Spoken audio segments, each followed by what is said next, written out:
Buongiorno, buongiorno. Avete visto che bellissime immagini? Immagini di Rocca Pietore, questi prati, questi boschi, che veramente, queste montagne meravigliose che qualcuno cerca ancora di distruggere, perché la storia non ha insegnato niente. Dopo io, come sempre, ogni sabato alla fine della puntata leggerò il caso Vajont, le testimonianze di queste persone, delle quali abbiamo anche testimonianze in diretta perché sono sopravvissuti, cosa dicono.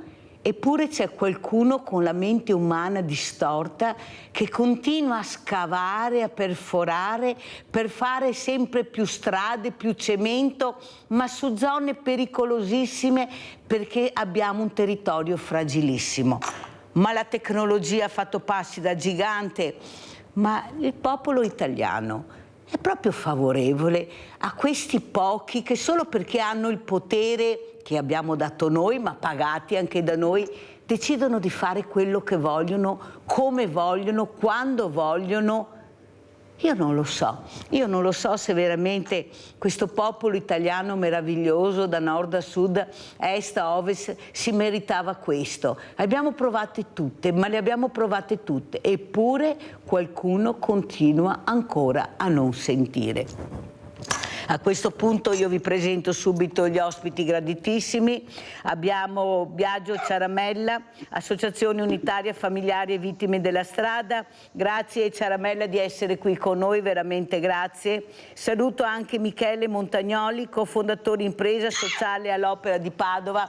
Grazie anche a lei Montagnoli di essere qui. Allora io vorrei proprio iniziare da Montagnoli chiedendole, lei che si occupa di questa impresa sociale, di queste fragilità che non vengono ascoltate, che se non ci fosse questo mondo del volontariato, dell'associazionismo, chissà che fine avrebbero fatto. Come vede dalla sua angolazione il 2024 per queste fragilità? Prego Montagnoli. Buongiorno Mirella, buongiorno a tutti i telespettatori che ci seguono. Allora, sono rimasto molto colpito dalla sua introduzione perché, come diceva lei, si cementifica, si fanno investimenti su cose che secondo me potrebbero passare anche in secondo piano, perché le fragilità vengono messe sempre all'ultimo posto. Cioè, i veri problemi, secondo me, dell'essere umano che riscontriamo noi come associazione, come cooperativa sociale, che inseriamo persone svantaggiate nel mondo del lavoro, non sono alla portata, diciamo, di chi ci governa. Perché? Perché invece di fare investimenti sulla persona, invece di fare investimenti di agevolare, tante volte veniamo molto penalizzati. Faccio un esempio dell'inserimento lavorativo delle persone disabili. Le persone disabili hanno il diritto di lavorare, hanno un diritto di essere trattate come persone normali, senza dimenticarsi che hanno una problematica. Questa problematica però deve essere vista come un valore aggiunto della persona. E noi, come cooperativa sociale di produzione lavoro, possiamo aiutare le aziende ad adempiere alla legge 68. Come? Con l'articolo 14, che è la commessa equivalente. Beh, Mirella, mi crede che pur avendo noi mi passi il termine, una banca dati di persone disabili che potremmo inserire nel mondo del lavoro e seguirle, perché noi abbiamo un ufficio sociale, una psicologa che cura tutta questa parte, diventa sempre più problematico, non per le aziende ma per le istituzioni, perché questa persona deve avere determinati requisiti, praticamente deve essere una persona che non può muoversi da casa. Allora sì che noi come cooperativa sociale possiamo ricevere una commessa da parte di un'azienda e l'azienda assolve all'obbligo della persona disabile. Purtroppo abbiamo i bastoni tra le ruote perché deve essere di bassa scolarizzazione, disoccupato, difficilmente collocabile, che può dire tutto, può dire niente. Se vogliamo veramente aiutare queste persone, dateci la possibilità, pur tenendo noi cooperative controllate, perché ovviamente è giusto che ci sia un organo di controllo, però dateci la possibilità, caro Stato italiano, di aiutare queste persone. Noi ci mettiamo la nostra esperienza, noi dico come tutte le cooperative sociali, noi ci mettiamo tutto quello che possiamo fare, però dovete darci la possibilità e l'assistenza per poter andare avanti con questo, perché è facile dire aiutiamo, quando è il momento veramente di aiutarci vengono fuori i problemi. Guardi Montagnoli, io veramente la ringrazio, sono onorata di averla ospite. Dobbiamo iniziare a parlare, come cerco di fare io con la mia trasmissione, con gli ospiti anche molto mirati che hanno il coraggio di dire quello che vedono, quello che pensano, poi a caso ognuno può fare le proprie riflessioni. Però queste voci, che sono le voci dell'associazionismo, del mondo del volontariato, che se non fai parte di campanili molto importanti politici, non siedi ai tavoli di concertazione, non ti invitano, e forse sono quelli che hanno qualcosa da dire perché vivono in prima linea le fragilità. Vede Montagnoli, questo è il grande problema, che siamo in un territorio, specialmente il Veneto, con i campanili. Chi ha il campanile più alto e fa parte di un cerchio politico importante siede dappertutto e riesce a avere molte cose, più di quello che magari in prima linea, e fa molto di più del grande campanile. E questo è il problema, che dobbiamo unirci, tanto è vero che ci hanno divisi, non ci conosciamo neppure. Io invito tutti proprio per cercare di capire chi abbiamo nel territorio, cosa fanno, perché il grande problema è che 7.500 associazioni che abbiamo, tutti fanno tutto, poi io trovo l'anziano morto a casa, l'anziano che telefona che dice non ho nessuno che venga a trovarmi, non sanno neppure dove abito, ho 80 anni, 90 anni, capisce che la strada da fare, proprio perché siamo divisi, è molta e nessuno vuole che ci uniamo. Come hanno diviso i poveri e i ricchi, sono riusciti addirittura a mettere in guerra i poveri contro i poveri, pensate, sono riusciti addirittura a fare questo, sono riusciti a dividere le associazioni con una burocrazia, avete sentito cosa ha detto Montagnoli, incredibile, perché è questo che frena, ricordatevi, è questa la volontà politica con la burocrazia che ha messo i paletti a chi voleva fare del bene. Basta vedere in regione, abbiamo continuamente e stiamo continuamente cambiando nome, ma siamo sempre fermi. E chi è che riesce a vincere? Il più forte politicamente. Questa è la verità, ve lo dice la Mirella. Adesso saluto anche Biagio Ciaramella, anche lui un uomo che si batte per avere giustizia a tante famiglie. Allora, com'è la situazione, Ciaramella? Tanti incidenti, tanti morti, tanti feriti, tanta distrazione, bisogna dirlo anche la verità. Tanto qual è il problema? Chi è che mi controlla? Esco di casa e mi faccio le proprie regole, poi succede il disastro. Basta che ne incontriamo uno, non è che dobbiamo incontrare qualche imbecille come numero, ne basta uno per rovinare la vita. Prego Ciaramella. Ok, innanzitutto voglio complimentarmi per la trasmissione che lei sta unendo tante voci tutti quanti assieme. È una cosa lodevole questa. La cosa importante è che io apprezzo la tematica che ha detto il collega prima di me, perché in effetti i disabili dovrebbero essere anche trattati in un altro modo e mi condivido pienamente, perché da un incidente stradale potrebbe anche crearsi una disabilità di qualche persona. A questo punto qua noi dobbiamo capire cosa succede dopo, perché la cosa importante oggi è capire dove si va a finire. C'è l'incertezza di tutti quanti, giustamente non vogliono che tutti quanti noi siamo assieme, facciamo tutto quello che dobbiamo fare, però l'ignoranza serve forse ai politici a non farci unire, perché unendoci saremo una vera e propria come dire, un qualcosa che poi dopo ci farebbe trovare il rispetto per chi stiamo parlando. Per quanto riguarda la mattanza sulle strade, è un'altra tematica che noi affrontiamo tutti i giorni e il problema è proprio questo, perché nessuno vuole fare il possibile di farlo uscire fuori. Perché? Perché gli enti, se mettono una strada a 60-70 all'ora, a quel punto là, quella strada, e qualcuno ha un incidente a 120 all'ora, a 110 o a 90, è un pirata della strada, non ha rispettato il codice della strada, ma siamo sicuri che quella strada aveva tutti i comfort per essere legale? E questo ci rivolgiamo alla provincia, alla regione, ai comuni, perché Se una strada è illegale vuol dire che se va a 60 all'ora su quella strada e dovrebbe andare a 110 una strada provinciale, a questo punto qua, scendendo a 60, diamo per scontato che se succede qualcosa è colpa di chi ci sta sulla strada, e tante cose fanno comodo a qualcuno.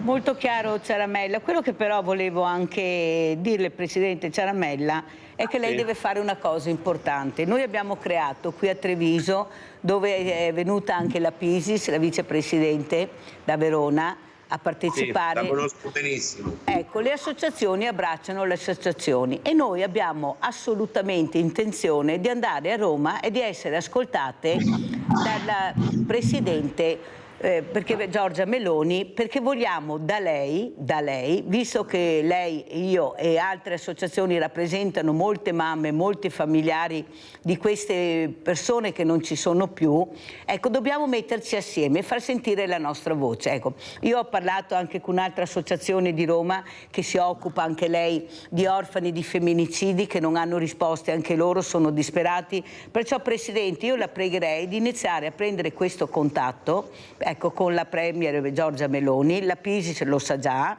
perché arriveremo da nord a sud per essere ascoltati. Noi vogliamo un confronto diretto, noi non vogliamo col Ministro, noi vogliamo la Presidente Giorgia Meloni. Vogliamo capire come donna, visto che è la prima volta che abbiamo anche una donna al governo, dice io sono Giorgia, sono una di voi, perciò questa Giorgia, una di voi, deve confrontarsi con le associazioni che non sono ascoltate o associazioni che hanno dato tanto al territorio ma non vedono risultati. Cosa ne pensa, Presidente Ciaramella? Allora, noi già come associazione abbiamo 3 associazioni collegate assieme, che sarebbe l'Unitaria, l'Associazione Vittime della Strada, è preciso, io sono il vicepresidente di queste 2 associazioni, e poi l'Associazione Mamme Coraggio, cui è la presidente è Elena Ronzullo. Volevo dire, perché noi già stiamo facendo quello che lei sta dicendo giustamente, ma a volte troviamo altre associazioni che pensano che fanno da sole fanno tutti, ma non è così.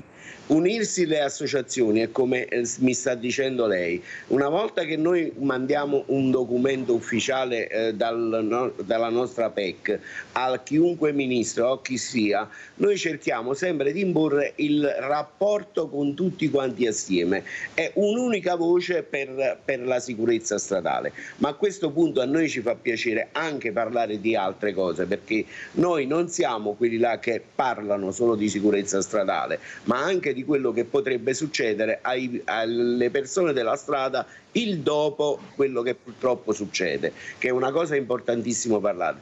Ne faccio atto che lei come canale e come TV sta facendo questa iniziativa, noi siamo molto disponibili, se ci dobbiamo organizzare creiamo qualcosa per confrontarci tutti quanti assieme, mandare una lettera unificata e mandarla direttamente al Capo dello Stato e alla Meloni, perché giustamente noi dobbiamo capire che in effetti i politici sono mandati per 5 anni dai cittadini e non è che ci hanno a vita. Invece noi come Associazione Familiare Vittime della Strada sparse in tutta Italia, a noi purtroppo non volevamo questo ruolo, però ce l'hanno dato altri cittadini che hanno ammazzato i nostri figli, i nostri cari.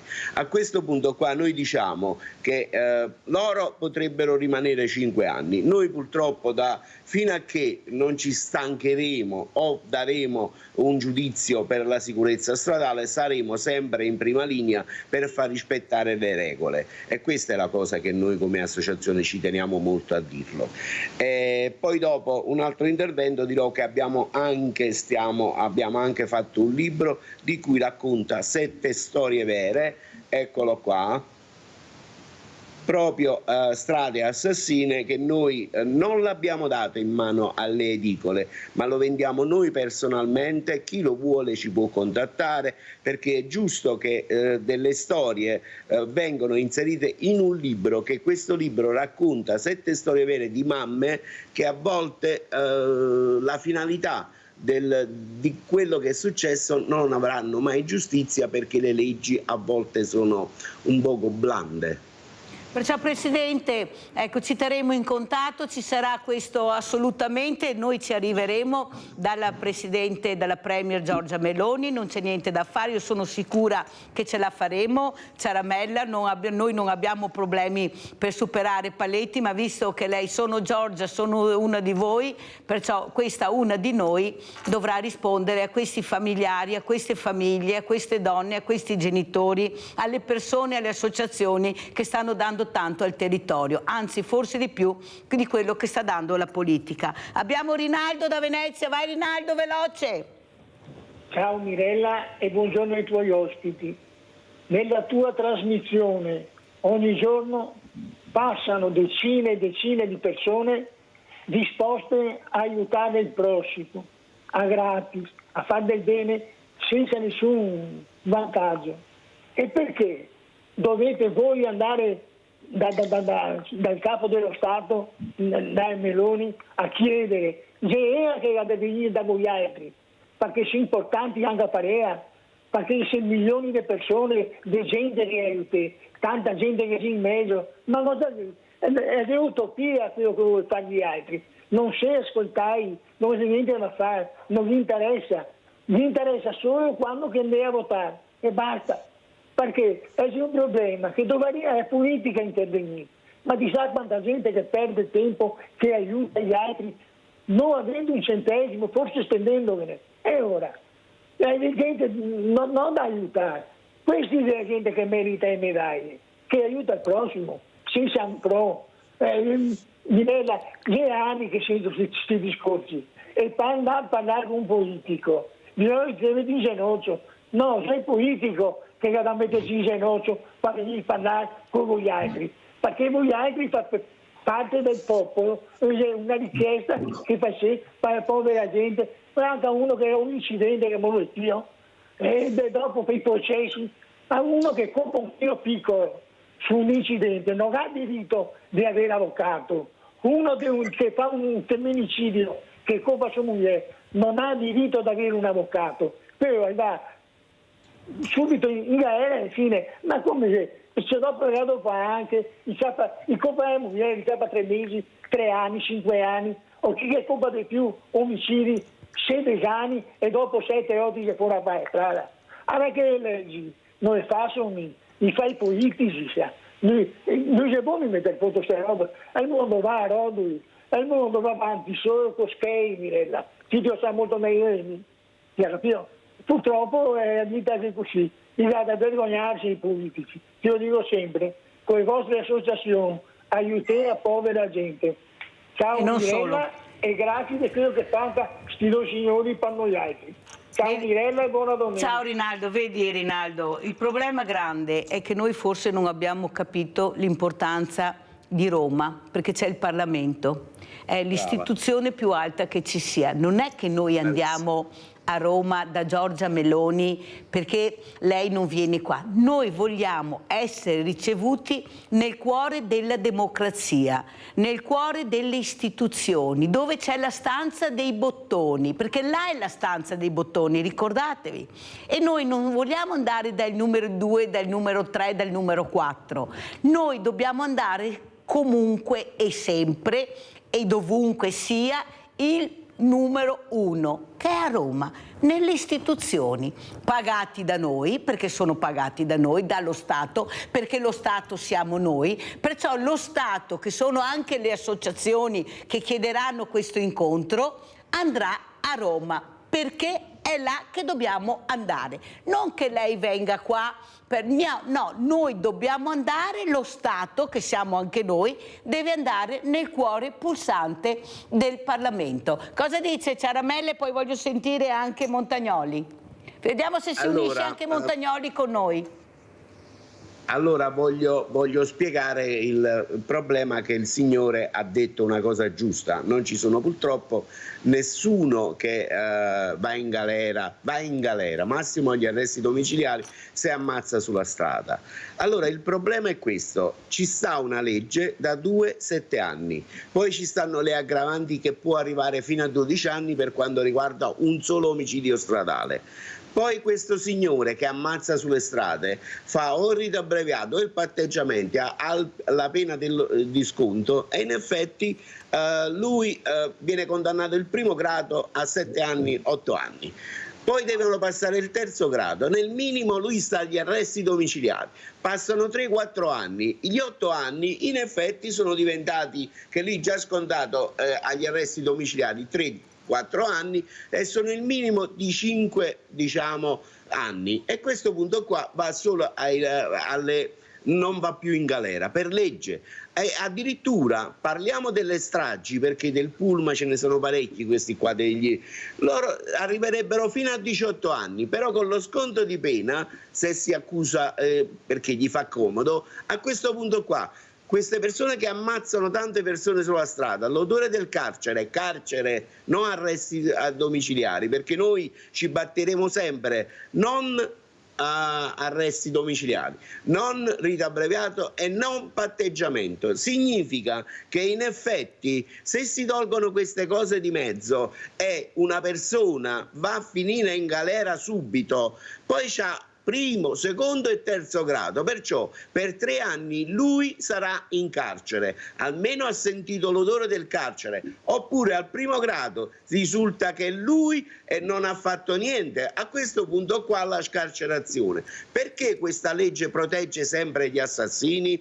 È questo che mi riferivo al signore. Lui ha ragione, ma per fare questo, è come ha detto lei, dobbiamo andare dalla Meloni, dobbiamo andare alla stanza dei bottoni, perché loro da noi siamo tante associazioni, come fanno a sentirci tutti quanti? Ma è bello andare là e farci sentire tutti quanti assieme e mandare un documento protocollato e scritto con le firme di tutte le associazioni che collaborano fra di loro, perché io tratto una tematica, il nostro ospite tratta una tematica, c'è chi tratta un'altra tematica, tutti quanti assieme possiamo dare linea dritta all'Italia, perché è l'Italia che sta stando a fondo. I partiti, in effetti, le coalizioni politiche litigano fra di loro, ma non faranno mai gli interessi dei cittadini, perché giustamente la politica mantiene lo Stato e noi purtroppo cittadini non ci danno quello che dovrebbero dare sulle strade,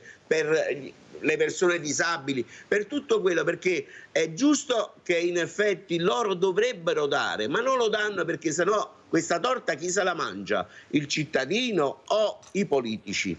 Sentiamo anche Montagnoli, prego Montagnoli. Allora, io non so chi è che mangia, ma alla fine che pagano sono sempre i deboli.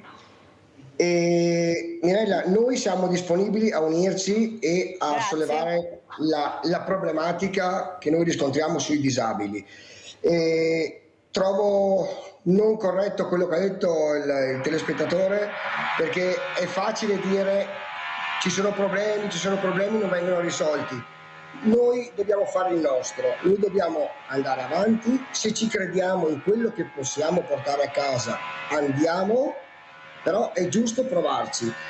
Purtroppo io mi sono accorto lavorando con le istituzioni, perché oltre a avere figure disabili abbiamo anche ex detenuti che lavorano nella nostra cooperativa, e mi accorgo che tante volte per poter portare avanti un progetto, per poter fare un piccolo passo in avanti, bisogna portare una soluzione. Non voglio insegnare niente a nessuno, perché è da poco che siamo in questo settore, però è giusto portare avanti la nostra battaglia, le nostre idee con delle soluzioni. Non ho mai considerato una vittima della strada come possibile disabile, e questo qua mi dispiace molto, perché uno che ha subito una disabilità a seguito di un incidente stradale, è giusto che anche questa persona possa avere un ritorno nel mondo del lavoro, perché il mondo del lavoro vuol dire dignità. Queste figure qui, ad esempio, potrebbero essere inseriti in quelle categorie di persone che noi potremmo inserire. Certo. Ma senza bisogno di tante... Bravissimo, è questo l'obiettivo, uno per tutti, tutti per uno, perché i problemi riguardano tutti, non è che riguarda solo una persona, una famiglia, un familiare, i problemi riguardano tutti. Giorgio da Vicenza, vai Giorgio. Buongiorno signora, io stavo guardando la televisione, sono qui e volevo un attimo sentire. Noi a Vicenza abbiamo... Mi sente? Sì, benissimo Giorgio. Perfetto. A Vicenza abbiamo delle strade che sono tutte rotte, poi parlano di incidenti, parlano di sicurezza, ma non esiste niente, questo è tutto. E noi abbiamo già da 3-4 sindaci che non hanno mai fatto niente, perché le strade fanno di rattoppi col sacchettino, vanno fuori le MCPS di Vicenza e tappi i buchi. Cioè, mi domando, ma una città come Vicenza, piccolina, cosa fanno? Io ho 2 macchine e da 20 anni che pago il bollo, ho fatto i conti, dico, ma questi soldi del bollo dove vanno a finire? Dico, ma dovrebbe essere un po' di sicurezza sulla macchina, sulle strade, poi abbiamo delle vie col verde, abbiamo questo sindaco nuovo che c'è adesso, che non voglio fare il nome perché se non gli faccio troppa pubblicità, sono piene di verde, nessuno taglia, è tutto sporco, lui gli piace solo il centro della città centrale, è pulita, manda fuori gli omini e poi nella città attorno fa schifo. Basta, non ho altro da dire. Guarda Giorgio, ringrazio per le telefonate che fate, perché finalmente siete riusciti a capire quello che vuole Mirella. Parlare, non ascoltate quello che ho saputo che telefonare, tanto lui te bada, lui te ascolta. No, sono andati così, che ci sono passati sopra come dei caterpillar, proprio perché tanto sapevano che nessuno avrebbe detto niente, che nessuno avrebbe protestato, che nessuno avrebbe fatto sentire la propria voce. Ricordatevi che il nostro grande ex ricco nord-est è morto proprio per il silenzio, per la paura, il mio nuovo combatta. Ho paura di tutto, serrati su, chiuditi. Siccome loro sapevano benissimo a chi si rivolgevano, è successo questo. Noi dobbiamo iniziare a parlare, a dire quello che pensiamo. Lasciate perdere, ma chi mi ascolta, chi non mi ascolta. Vi posso assicurare che ci ascoltano e come? Basta vedere gli indici che ha l'audit che ha la trasmissione e se potete andare a verificare, perciò non è che dica storie assurde. Voi dovete iniziare a parlare, smettere di dire comandi, prego, o vedere un politico inchinarsi. Dobbiamo smetterla, dobbiamo confrontarci. Volete rendervi conto che sono pagati da noi per fare le cose che vogliamo noi per il paese? Ma volete rendervi conto? Ma io delle volte vedo delle scene veramente che mi dico, ma su che paese vivo? Oh, Sequi, c'è il ministro, c'è l'onorevole, c'è il senatore, ma chi sei? Ma stiamo scherzando? Questi devono lavorare, dirci cosa fanno. In Europa non abbiamo mai sentito cosa fanno, mai. Che commissione, cosa firmano. Passano, ma è colpa dell'Europa, sì, perché dove sei tu? Sei tu là o sei tu qua? Pagati, avete sentito, vi ho letto le cifre che prendono. Volete smetterla di inchinarvi? Volete essere italiani veri? Veneti veri? Perché questo è quello che dobbiamo fare, non aver paura di parlare. Ciaramella. Allora, voglio rispondere al signore che ha detto tutte verità. Però in effetti adesso incominciamo a dire delle cose, delle notizie veritiere. Mi sentite? Ah sì, sentiamo dei rumori stamattina che se lavori in corso dappertutto. Prego Ciaramella. Va bene, mi scuso. Allora, noi siamo in contatto col governo italiano, il Ministero degli Interni. In effetti le province, le regioni e i comuni dovrebbero rendicontare tutto quello che fanno per la sicurezza stradale, dalla famosa legge 208 per quanto riguarda i verbali, che una metà va a finire ai comuni, un'altra metà va a finire al comando dei vigili urbani che gestisce loro.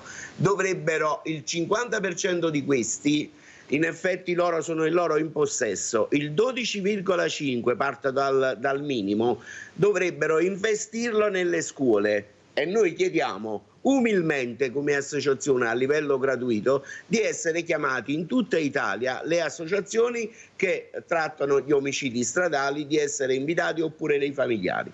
L'altra parte, noi ci dovrebbe essere il rendiconto. A volte scarichiamo da questo Ministero degli Interni che abbiamo, possiamo andarci matematicamente dal 2022 e 2023 c'è una legge che stabilisce che loro devono rendicontare, e faccio capire a tutti quanti che a volte i soldi non sanno nemmeno loro come li hanno spesi, eppure devono essere approvati tutti quanti dal sindaco, non è che possono fare a modo loro il comando dei vigili urbani. E mi spiego meglio, dopo 6 mesi questi soldi vanno a finire su altri capitolati, quelle purtroppo persone che in effetti stanno vicino all'amministrazione che l'hanno fatto salire. Ecco perché stiamo inguaiati in Italia, perché i soldi non vengono spesi né per le buche, né per la sicurezza stradale, né per altro. Poi noi ci stiamo battendo che anche un guardrail è una cosa che in effetti può ammazzare qualcuno, un albero, un palo dell'Enel, come nel caso di mio figlio che dopo tanti anni, dopo 16 anni, dopo quasi 16 anni, dopo la nostra battaglia l'hanno, diciamo, coperto questo palo, e già per noi è una grande soddisfazione come famiglia Ciaramella e come associazione. Allora, Presidente Ciaramella, la porto proprio a Mestre, perché finalmente si è capita la verità sul bus che è caduto a Mestre. Andiamo a vedere questo servizio, procura strage bus. Andiamo a Venezia e sentiamo cosa dice il procuratore Cherchi.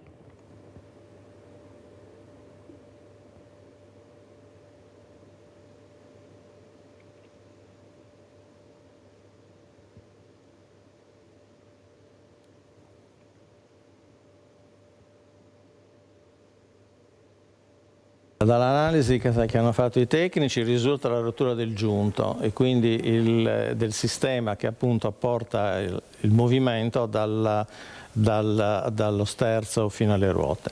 Questa rottura è legata alla rottura di un perno che all'interno del sistema collega il giunto. Sicuramente la rottura del giunto ha una causalità, sembrerebbe allo stato, con la situazione di difficile o di ingovernabilità del mezzo. A qualche mese dal deposito delle perizie e all'indomani del dissequestro del cavalcavia superiore, alla presenza del superperito Migliorino, la procura ha reso noti i primi esiti sull'incidente che ha provocato la strage lo scorso 3 ottobre, quando il bus è precipitato provocando la morte di 22 persone.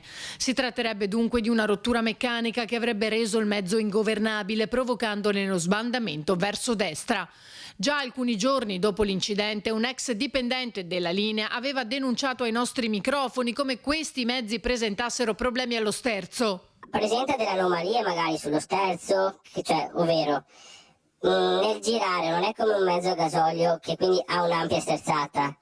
Si fa fatica. L'altra consulenza resa nota è quella che riguarda le barriere definite vetuste e inadeguate. Il consulente ha evidenziato che quelle barriere erano malorate, adesso si tratterà di capire e di vedere se questo è direttamente collegato alla fuoriuscita del mezzo oppure no. Escluso già da tempo un malore dell'autista che Erchi oggi ha confermato come Alberto Rizzotto non fosse al cellulare. È stato fatto analizzare il cellulare dell'autista e non risulta che l'autista lo abbia aperto nel periodo dalla partenza al momento dell'impatto. Il quadro degli indagati resta lo stesso, i 3 dirigenti comunali e l'amministratore delegato della linea. Abbiamo anche tutte le altre attività che erano state fatte nell'immediatezza e quindi la ricostruzione fattuale della polizia giudiziaria, quindi i controlli sul posto, le tracce di frenata, tutte queste attività.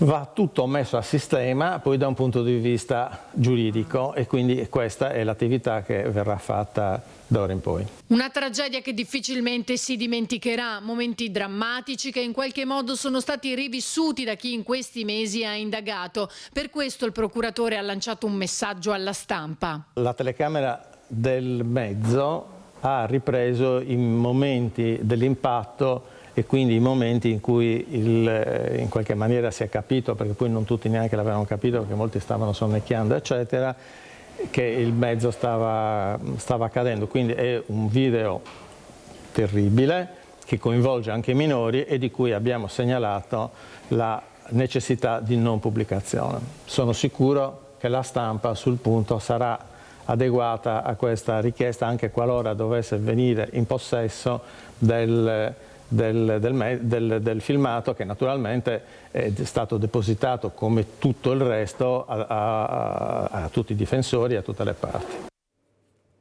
Abbiamo in linea Sergio da Martellago. Ciao Sergio. Buongiorno. Buongiorno. Volevo portare alla luce un mio desiderio problema. Prego. Buongiorno, volevo portare alla luce un problema, no, nel senso io sono un dipendente pubblico, ho lavorato per 42 anni all'URSS e adesso sono andato in pensione, però quello che mi sta al cuore è perché noi dipendenti pubblici della sanità dobbiamo avere il TFR dopo 2 anni, 3 anni totalmente, perché i politici non mettono una regola, una legge che almeno dopo 6 mesi avere queste possibilità, perché questi soldi mi sono utili anche per la famiglia, per aiutare mio figlio che ci deve sposare. No, devo aspettare, fare prestiti con le banche per avere dei soldi che io ho maturato negli anni di lavoro. E come me ce ne sono tanti che hanno questo problema. Nessuno però parlano, anche ci sono bellissime trasmissioni come quelle di Fuori dal Coro, queste cose che parlano delle case, che è giusto, però è giusto anche questi piccoli problemi, perché non sono solo io, ma il TFR sono dei soldi che uno pensa di avere, quando va in pensione, di avere diritto immediatamente, insomma nel giro di pochi mesi. Voi cosa ne dite? Ma penso di averti risposto, Sergio, all'inizio, quando ho detto che chi ha il potere decide di fare quello che vuole con i soldi, metterli dove vuole, fare quello che decide di fare, e noi siamo così con le spalle al muro. Hai fatto bene a dirlo, perché la verità sono soldi che mi devono. Ecco, io ho bisogno perché devo fare le mie cose, ho lavorato, ho diritto ad avere quei soldi, e invece i soldi girano finché qualcuno si decide a dire forse adesso è meglio che glieli diamo. Hai fatto bene, lo chiederò anche ai sindacati appena li avrò. Sergio, come mai questo ritardo nei pagamenti del TFR, che è la liquidazione alla fine? Ecco, a questi dipendenti che hanno lavorato anche in maniera incredibile, ecco, con lavori anche molto pesanti, e questo veramente va chiarito. Grazie Sergio, e spero di darti una parola. Io andrei anche a verificare direttamente dal sindacato, ecco, cosa sta succedendo e vedere cosa si sta muovendo, perché questi soldi non arrivano. Allora io adesso andrei proprio da Montagnoli. Montagnoli, ecco, il problema che abbiamo sentito è la fragilità di un territorio. Avete sentito il procuratore Kerchi ha parlato di questi, guarderei, vetusti, ha usato la parola. Ecco, forse qualcuno non si rende conto che la storia insegna. Abbiamo visto il Ponte Morandi, abbiamo visto cos'era vetusto per loro e cosa hanno fatto. Eppure, a parte dopo 3-4 mesi che si è mosso, sembrava che tutti facessero tutto, parlo di amministratori, noi abbiamo dei ponti che io quando passo dico speriamo mi vada bene, perché questa è la verità. Abbiamo scuole che cadono a pezzi, qualcosa si sta muovendo, ma non come avrebbe dovuto muoversi e già in passato. Ecco, abbiamo le fragilità che sono allo sbando. Cosa dice Montagnoli? Una vergogna, perché ci accorgiamo dei problemi solo quando, passatemi il termine, ci scappa il morto. E io vorrei capire quanti pullman con questo problema stanno ancora girando in Italia. Vorrei capire quanti ponti sono stati riparati, quante scuole sono state verificate. Cioè, viviamo veramente in uno stato che vive l'emergenza. È vero, piace risolvere il problema quando esce, ma perché? come tutte le problematiche, tutte le fragilità, non ci mettiamo mano anzitempo? Perché non anticipiamo queste problematiche? Se andiamo a Roma, sono queste le domande che dobbiamo fare. Perché non investire? Perché, come diceva il Presidente, ci sono soldi e soldi che entrano nelle casse dello Stato, dei comuni, delle regioni, soldi pagati. Le aziende che non assolvono all'adempimento del disabile pagano fior di soldi che vengono portati in casa dallo Stato ma non vengono investiti. No, calma Montagnoli, no? Vengono investiti dove vogliono loro, calma, su opere che a noi non me ne frega. Portiamo degli esempi, la pista da bob serviva a fare quella cosa con quello che costa, sono gli addetti ai lavori che lo dicono, ma bisogna farla, per chi? Per quanti? La terza corsia che porta questa strada infernale che va in Friuli, come mai non si finisce nel Veneto e in Friuli è già finita, però andiamo a fare la terza corsia da un'altra parte? E invece le cose che veramente servono, che stiamo dicendo, perché non vengono fatte? Sa cosa ho detto l'altra settimana a Montagnoli? Loro che i soldi fanno cicchete e non risolvono niente. Tutte opere ferme, si va avanti un pochino da una parte, poi si va avanti un po' da un'altra, su cose che veramente servono, ce l'hanno chiesto, visto che costano montagne di milioni. Ciaramella, so che lei ci deve lasciare, devo andare anche in pubblicità. Cosa dice? Allora, in 2 minuti voglio ringraziare la Procura che sta indagando per quanto riguarda il PULM e noi cercheremo di costituirci parte civile nel processo, però voglio fare delle precisazioni. Il pullman, se ci stanno tutte queste cose che non andavano, perché è stato trascurato quello che ha denunciato una persona? Punto prima. Punto secondo, se quel pullman aveva avuto quel guasto meccanico e il guardrail aveva retto, vuol dire che tante persone non erano morte. E c'è sempre l'errore umano, perché c'è sempre qualcuno che fa finta di non vedere. Poi succedono queste tragedie e all'inizio si è calunniato l'autista con un infarto, stava a telefonino, perché in effetti loro gli piacciono dare delle responsabilità a persone che non c'entrano, perché se il morto ha torto vuol dire che scende i soldi alle vittime della strada, se hanno ragione le vittime della strada salgono i soldi. Ma perché? Io direi togliete i soldi di mezzo se proprio vi danno fastidio pagare queste vittime della strada e fate in modo di fare stare le strade ben costruite e investite e mettete che quando uno ammazza il processo subito in galera e questa persona si va a fare 30 anni di carcere e non danno niente alle vittime della strada, perché questi soldi non è una roulette russe, non è una vincita al terno all'otto, perché una persona cara non c'è più. Proprio mi rifiuto di far dare torto al morto, perché la gente dovrebbe avere i soldi.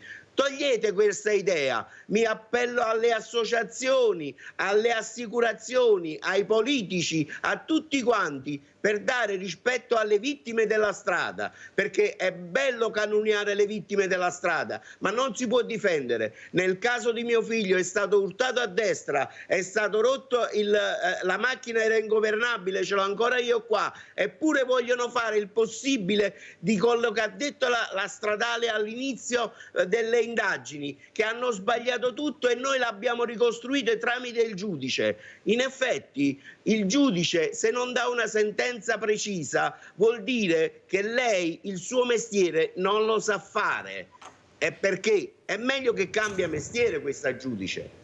Il problema è sempre quello. Grazie tantissimo a Biagio Ciaramella, Associazione Unitaria Familiari e Vittime della Strada. Ci sentiremo presto, stileremo questo documento tutti assieme. Le posso assicurare che noi siamo in tante associazioni, perciò partiamo, Presidente, e ci facciamo sentire. Pubblicità. Grazie.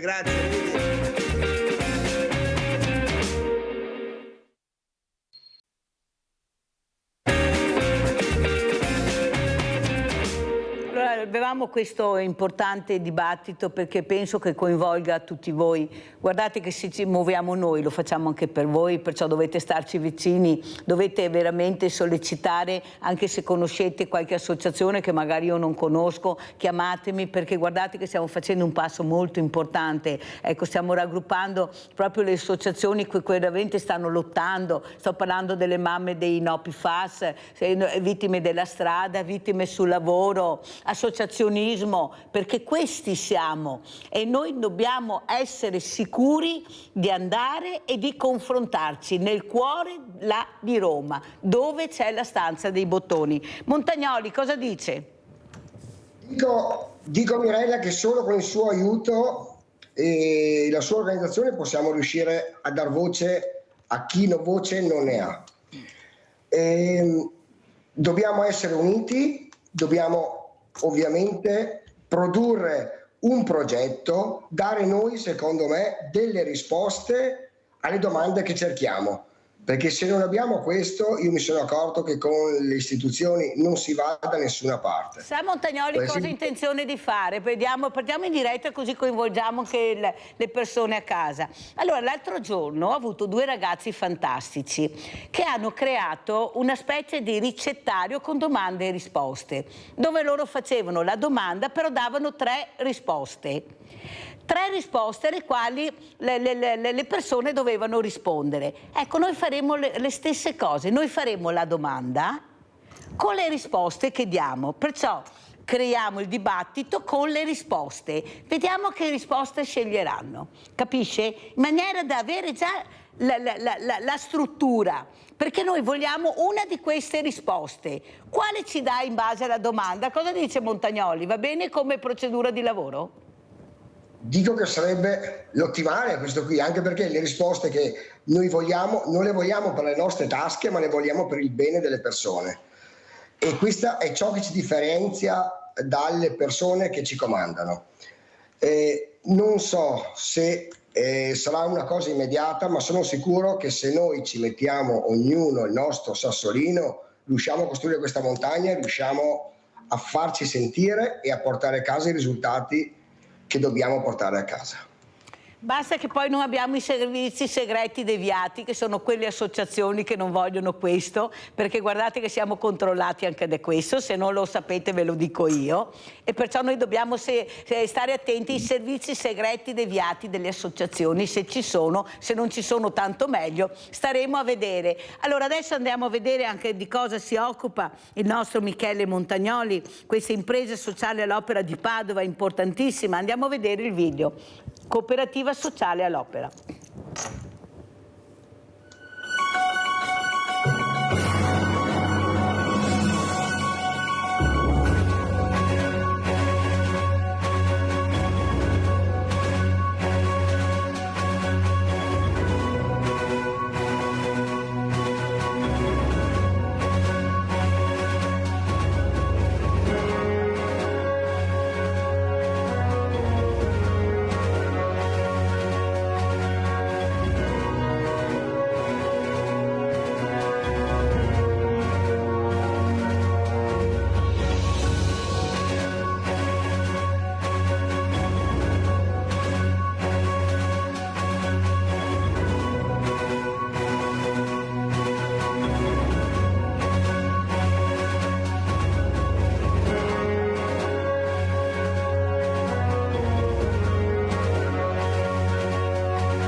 Allora sentiamo Montagnoli cosa abbiamo visto e perché avete deciso, ecco, proprio di rimboccarvi le maniche e di aiutare il prossimo vostro come voi stessi, perché quello che voi fate, le fragilità sono tantissime, voi non avete idea di cosa, poi vi farò vedere un altro servizio e voglio anche un parere di Montagnoli. Prego Montagnoli.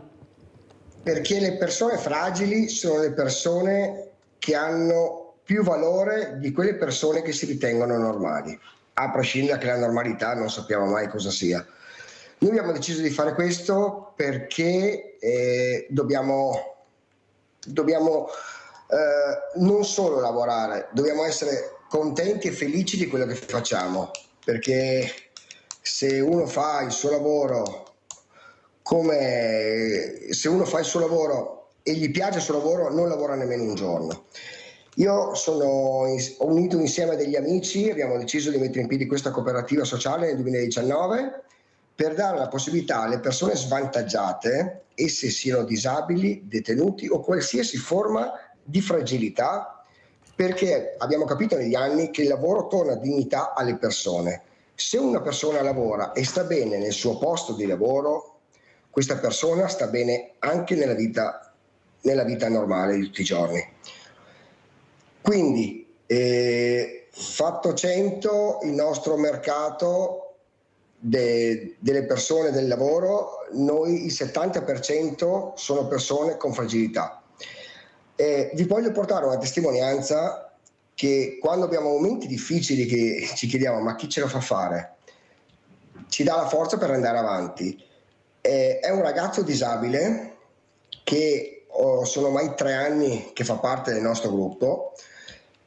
E qualche mese fa, ha fatto una visita neurologica e il neurologo che l'ha in cura ha preso da parte i genitori e gli ha detto: io non so quale medicina gli stiate dando di nascosto da me, ma vi chiedo di continuare con quello che state facendo. Gli ha ridotto del 50% la terapia farmacologica e il ragazzo è ripartito. Questo serve non solo per il ragazzo, ma anche per le casse dello Stato. Ma sa quanti farmaci, quante problematiche, quanti soldi vengono buttati che potrebbero essere investiti nel sociale, nelle associazioni. Io ricordo lei quando raccontava che non aveva la possibilità di portare il cibo a casa delle persone. Ma dove viviamo?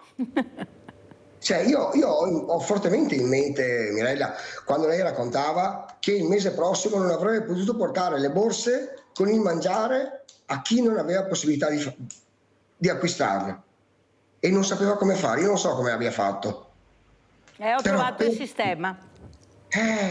Il sistema c'è sempre quando si vuole, però non dobbiamo essere noi a trovare delle soluzioni, noi dobbiamo proporre delle soluzioni, perché io inviterò lei qualche volta a visitare le nostre attività lavorative, a vedere le persone che lavorano, con quale faccia, con quale sorriso vengono a lavorare. Allora le faccio vedere questo servizio, Montagnoli, ci tengo tanto perché dobbiamo rimboccarci le maniche, fare rete e cercare di risolvere questo problema che fa veramente vedere anche la mia città in una maniera sbagliata che non merita. Andiamo a vedere il degrado a Piani.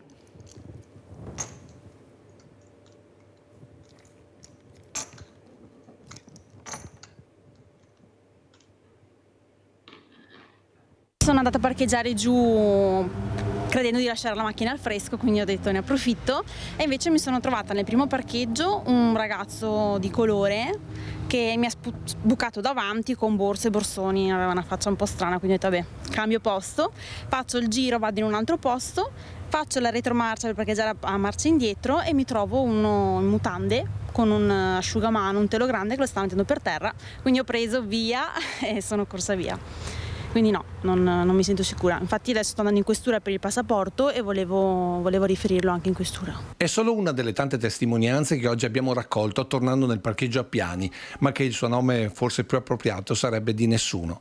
Perché nulla è cambiato da ieri, come da mesi, nonostante chi dovrebbe essere incaricato alla sicurezza dei cittadini operi a pochi passi da questo non luogo. E se alla luce del sole c'è chi ha avuto il coraggio di metterci la faccia sotto dove parcheggia, chi qui vicino ci lavora ogni giorno, quasi nessuno accetta di parlare alla telecamera, ma solo al cronista, per ragioni quasi sempre definite di sicurezza personale. Solo una signora ha accettato l'intervista, ma a patto di non essere riconoscibile. Ennesimo segnale di quanto sia a rischio chi viene a mettere l'auto qui. E pensare che questo dovrebbe essere uno dei più importanti parcheggi della Treviso pedonalizzata. Parcheggia spesso qui? Eh sì, purtroppo tutti i giorni. E che spettacolo si trova? Cioè, secondo me dovrebbero venire quelli dell'ufficio igiene per vedere dove fanno i bisogni. Lo sanno. Diciamo che non è sicuro sto posto. No, direi proprio di no. Beh, che cosa vi capita la sera, soprattutto alle donne? Che veniamo circondate da individui che sono in 4-5. Insomma, vi tocca chiamare il vigilante? Sì, diciamo che le colleghe in linea di massima si fanno accompagnare da qualcuno sempre, perché sennò da sole non c'è tanto da fidarsi. Piuttosto mettono la macchina sopra, però sotto qua col buio la sera non è tanto simpatico. Grazie. Allora, vorrei un parere di Montagnoli, un commento su questo video, Montagnoli. Allora, io non ne faccio una colpa a quelle persone che si trovano a vivere in quelle condizioni lì. Io una colpa la faccio a chi ha portato quelle persone a vivere in quella condizione. Perché sa, è facile dire non parcheggio la macchina lì e non sto accusando le persone che sono andate lì con la macchina o che quotidianamente frequentano la zona. Ma perché queste persone, questi senza tetto devono vivere in quelle condizioni e mettere a disagio sia loro che le persone che dovrebbero utilizzare questi spazi? Dov'è l'amministrazione comunale? Dove sono le istituzioni? Dov'è lo Stato in questo caso? Perché è giusto aiutare le persone. Cioè, quante case sfitte avrà il comune di Treviso? Quanti locali ci saranno sfitti a Treviso? Quante scuole chiuse? Perché non investire anche in questo? Caserme, ma non parliamo delle caserme, non parliamo ma di qualsiasi. Lo Stato, io credo che abbia 50%, 30% di spazi vuoti liberi disponibili. È vero, quante caserme ci sono libere? Perché non allestire le caserme così vengono controllate queste persone, vengono monitorate, hanno anche loro un minimo di dignità, hanno un tetto, hanno dei servizi igienici. Poi non possiamo lamentarci noi se andiamo a parcheggiare la macchina e troviamo una persona che sta facendo i bisogni. È un essere umano, anche lui ha i suoi diritti. Allora, li mandiamo via, se arrivano dobbiamo dargli là un minimo di dignità per poter stare sul nostro suolo italiano. Non rispetti, allora è un altro conto. Abbiamo Lina da Valdagno, se non mi cade la linea. Vai Lina, ciao. Ciao Mirella e buongiorno ai tuoi ospiti. Complimenti per la tua trasmissione, è un pezzo che non ti sento, ma mi hanno preso per i capelli, comunque sono qua. Bene, brava Lina, dai che sei una guerriera. Per forza, bisogna. Comunque ti faccio tanti complimenti, mi sei mancata tantissimo e mi manchi perché è l'unica trasmissione che si può parlare, che si può ascoltare così. Ti ringrazio infinitamente per tutto quello che fai. Grazie Mirella. Grazie a te Lina, mi fa piacere averti risentito, veramente combatti Lina, vai avanti sempre, qualsiasi cosa sai che io ci sono, noi ci saremo sempre, perciò se hai bisogno chiama pure Lina. Vede Montagnoli qual è il problema? E noi l'abbiamo sentito, noi purtroppo viviamo di etichette e lo dico tutte le mattine e lo ripeto e lo ripeterò all'infinito. Se un ragazzino o un ragazzo spaccia 2 bustine diventa un spacciatore. Se una donna porta via 3 maglioni diventa una ladra. Ecco, se queste persone che abbiamo visto vivono così, sono dei barboni, sono dei sacchi a perdere, qualcuno li ha chiamati così, sono dei sacchi a perdere. Avete sentito, la ragazza ha evidenziato subito di colore, non ha parlato di una persona, ha evidenziato era uno di colore, come cambiasse qualcosa il colore della pelle, la paura. Io ho paura perché sono riusciti a fare questo, la paura del diverso. Magari chissà che brave persone ci sono anche all'interno di queste, ci sarà anche quello non bravo, ma lo vediamo tutti i giorni. Abbiamo anche i politici non bravi che li ossequiamo, l'ho detto prima. Ecco, queste persone sono lasciate allo sbando totale. Allora io mi domando, Montagnoli, ma con tutte le associazioni di volontariato che siamo, con tantissime disponibilità anche economiche, volete dirmi che non riusciamo nella nostra città a trovare una soluzione? Quanti saranno? 10? 15? 20? Io non penso siano molti di più. Io non penso siano molti. Metti anche 30. Non riusciamo a recuperare queste persone, magari anche nel mondo del volontariato? Io farò questa proposta al sindaco Conte, siccome che ci sono sempre questi tavoli enormi di associazioni, alla fine non so cosa fanno e dove vogliono andare a parare. Ecco, forse dobbiamo veramente cercare di rimboccarci le maniche e capire chi sono queste persone, come possiamo impiegarle, cosa possiamo dare, perché da mangiare ce n'è a biseffa. Guardate che c'è veramente da mangiare tantissimo. Vestire non ne parliamo, lavori socialmente utili non ne parliamo. Sono volontari? Allora qual è il problema? Se io lo assumo come volontario, cosa dice Montagnoli? Perché nessuno si fa sentire ed è solo la Mirella che fa questa proposta? Chi invece siede su poltrone molto importanti avrebbe già dovuto farla da tempo, visto che è una situazione che si prolunga da tempo. Prego Montagnoli, poi la saluto. La Mirella lo fa perché crede in quello che fa, crede nelle cose giuste e non ha paura di farlo. Per quanto riguardano le istituzioni, mettere mani a queste situazioni diventa problematico, perché non porta molti voti pensare alle persone fragili, alle persone deboli. Io per il volontariato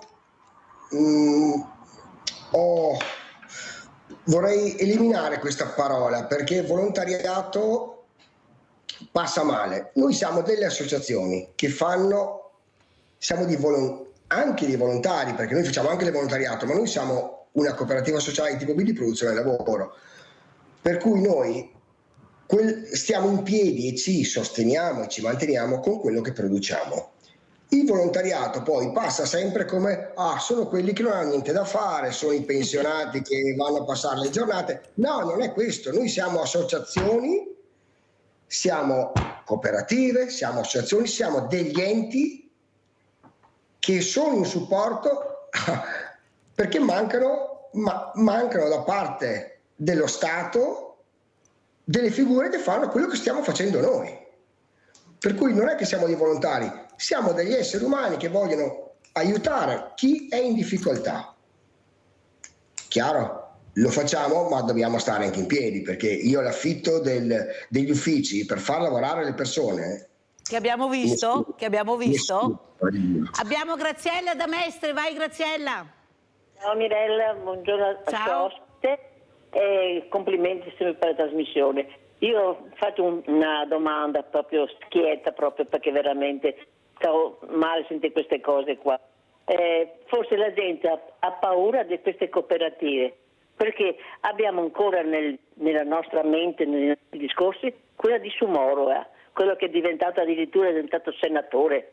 Ma secondo te, Mirella, queste cose qua non vengono dette veramente e anche chiarite e anche espulso queste persone qua, perché veramente fanno del male a noi, noi facciamo sacrifici per la nostra vita, per la nostra aiutare gli altri, e loro si fanno queste proprie ricchezze a nostro dai, Mirella. Questo qua, e non vengono puniti. Questa è la gente, è stanca. Ciao Mirella, ti saluto, buon proseguimento e alla prossima. Vedi ciao. Graziella, il problema che hai sollevato tu è un problema importante che io l'ho detto più volte. Chi è che controlla chi? Io sono stata controllata al Banco Solidale, noi facciamo la rendicontazione. Come mai succede questo? Perché c'è qualcuno che non vuole vedere, perché fa comodo non vedere, non perché non si può controllare. In quel posto io non vedo e non controllo. Come ci saluta Montagnoli? Allora, vi saluto, intanto Mirella, ringraziandoti di avermi invitato a sollevare queste problematiche.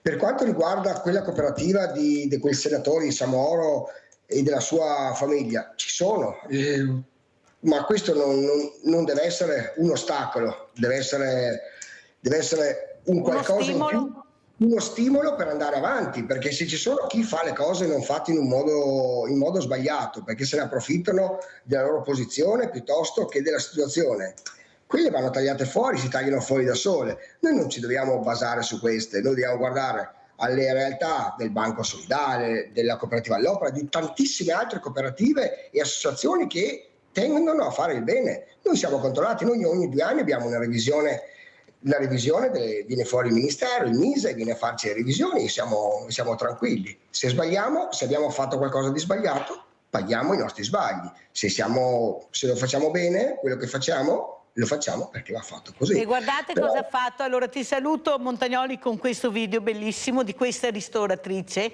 di questa donna che fa cosa? Un pranzo solidale, ma da tempo. Andiamo a vedere.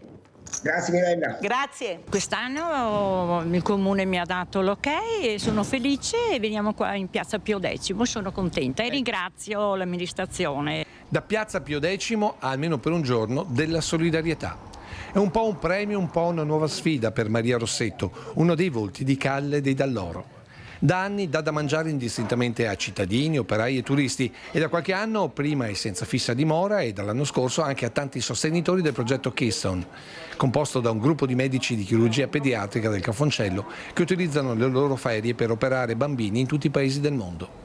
Per questi ultimi riserva la sera del sabato con una cena musicale per raccolta fondi, mentre al mezzogiorno l'attenzione è rivolta agli ultimi. Un copione che si ripeterà anche domani, ma per la prima volta non lungo via dei Dall'Oro, ma nella vicina Piazza Pio X. Qui a mezzogiorno facciamo per i poveri, ne abbiamo una 50, gli diamo da mangiare e poi alla sera c'è lo spiedo, ringrazio gli alpini di Giavera del Montello che vengono giù a fare il spiedo e domani sera ci sarà una grande festa con una band e i soldi che ricaviamo è sempre per la Keystone dell'ospedale di Treviso. Una serata importante quindi, anche se il momento più toccante è condividere il pranzo con gli ultimi. Per questo Maria ha invitato personalmente nello stesso banchetto anche le istituzioni laiche e soprattutto religiose. Gli ho mandato una lettera al vescovo, non lo so se viene, però mi farebbe tanto piacere.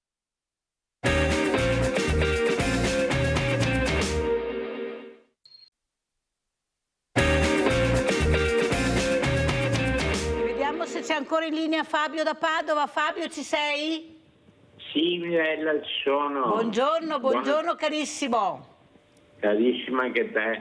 Allora, tu sei l'unica che dice le cose giuste e che le pensi e le dice, perché nessuno dice niente qua.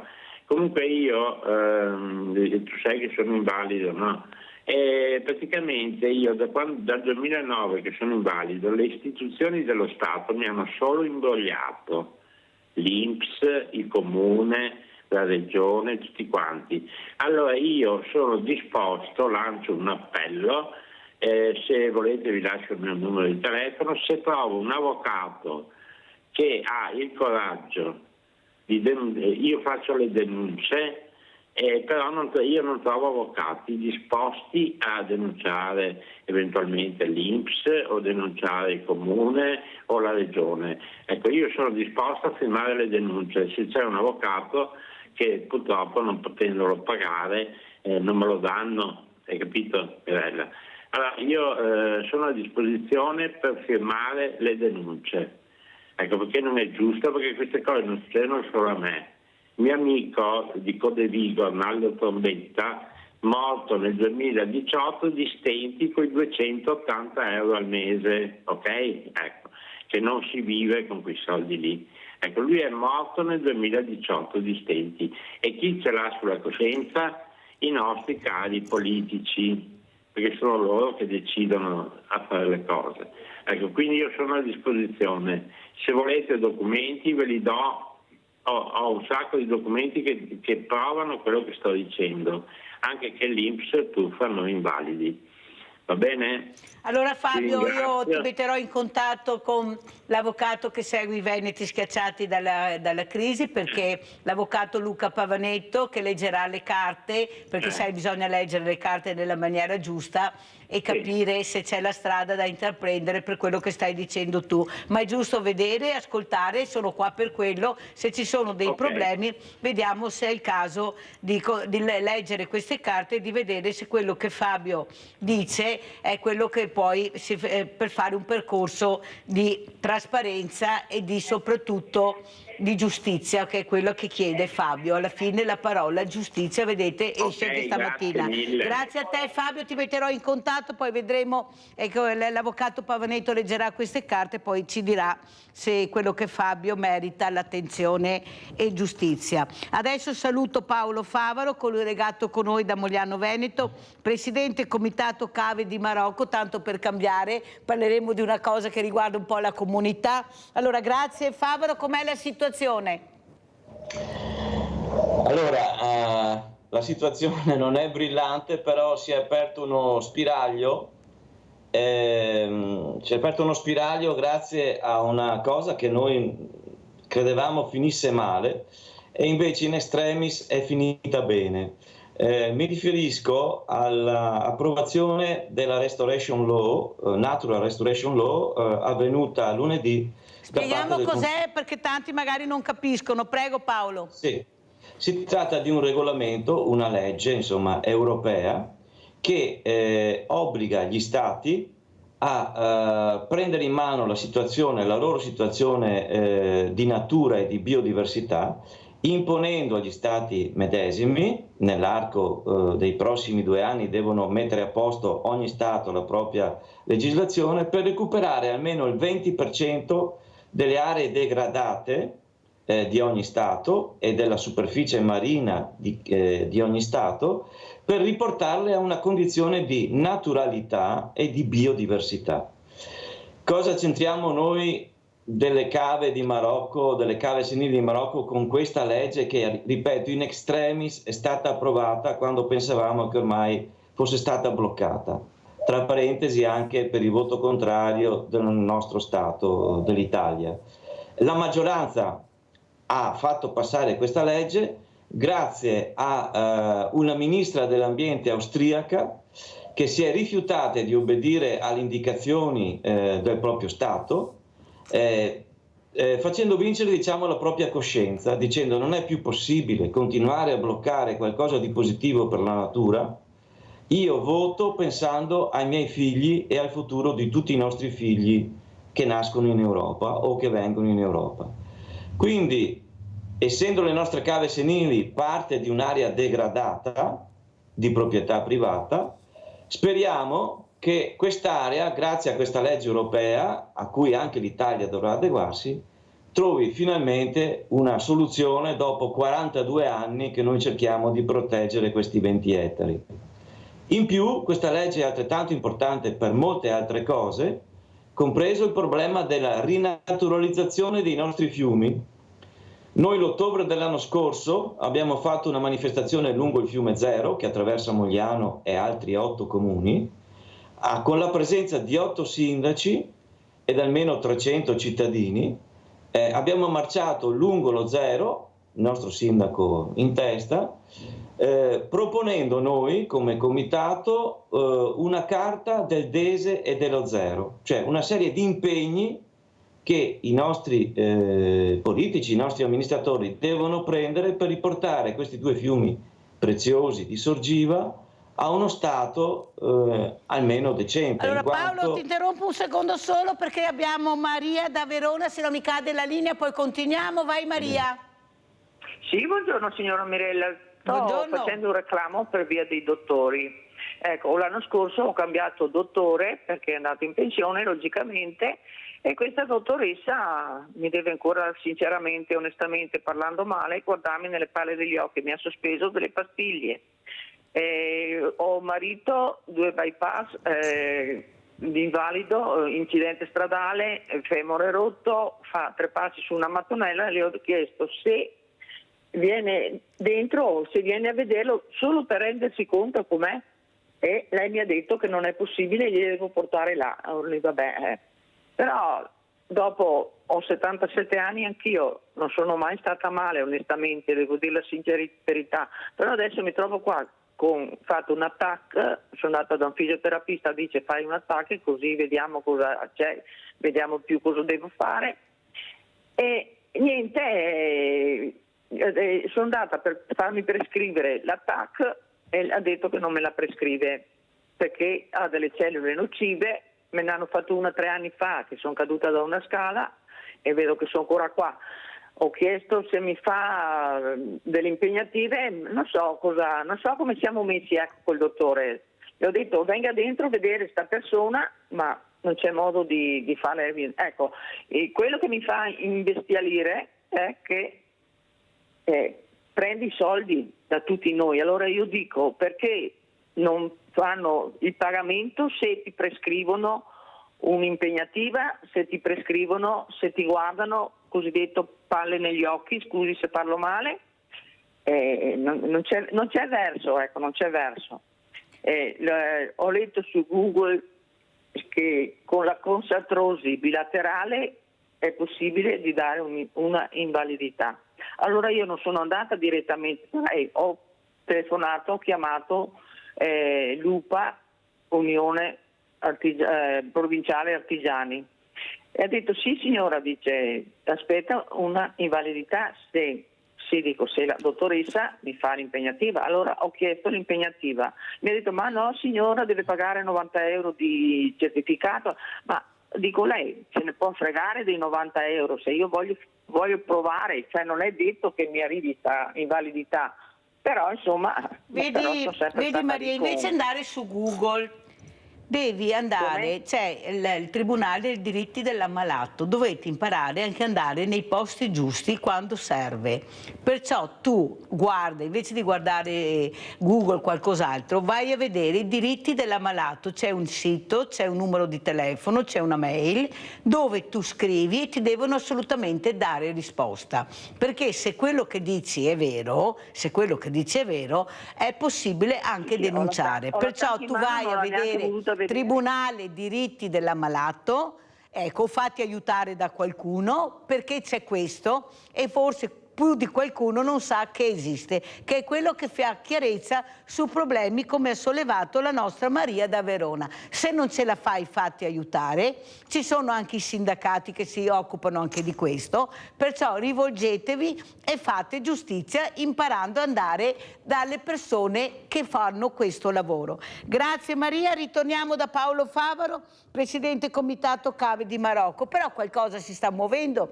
Ieri ho avuto il Presidente Casanova che era molto felice perché hanno bloccato sulle montagne un disastro che si stava facendo, proprio l'hanno bloccato, perciò ha dato in diretta un buon motivo per resistere. Infatti io ho detto resistere. Oggi Paolo Favaro ha dato un'altra pillola di ottimismo, qualcosa si muove. Vedete che ho ragione, che se iniziamo a fare rete, parlare, fare squadra, si va avanti. Certo che dobbiamo superare tanti ostacoli, vero Favaro? Però chi la dura la vince anche un po' alla volta. Prego Favaro. Sono 42 anni che noi ci battiamo per far sì che le cave senili di Marocco, questi 20 ettari, diventano un bene pubblico dedicato alla natura e al ristoro di tutti. È una vicenda molto difficile, molto lunga. Speriamo che in questo caso l'Europa, contro cui troppo spesso alcuni dei nostri politici si scagliano, abbia invece dato una speranza, una luce rispetto a questa pluridecennale battaglia. Ma aggiungevo anche il fatto che i nostri fiumi, che non sono tanto ben messi, ebbene lo si sappia, i nostri, parlo di quelli che attraversano Mogliano Veneto, sono il Tese e lo Zero, ci siamo appunto impegnati, abbiamo mobilitato i sindaci. Dalla manifestazione dell'ottobre scorso sono passati diversi mesi, speriamo che adesso questo input che arriva dall'Europa smuova anche i nostri politici nazionali, regionali e locali per tradurre in pratica quelle che sono le nostre richieste. E quindi le storie sono sempre lunghe, però è chiaro che anche per noi bisogna non mollare, bisogna essere sempre lì, sperando che ogni tanto si accenda una speranza che dia la possibilità appunto di portare a casa dei risultati. Che in questo caso noi il 29 di giugno in una sede qui a San Biagio di Calalta, poi le manderò la locandina con l'invito, parleremo proprio di bacini di laminazione con i massimi esperti.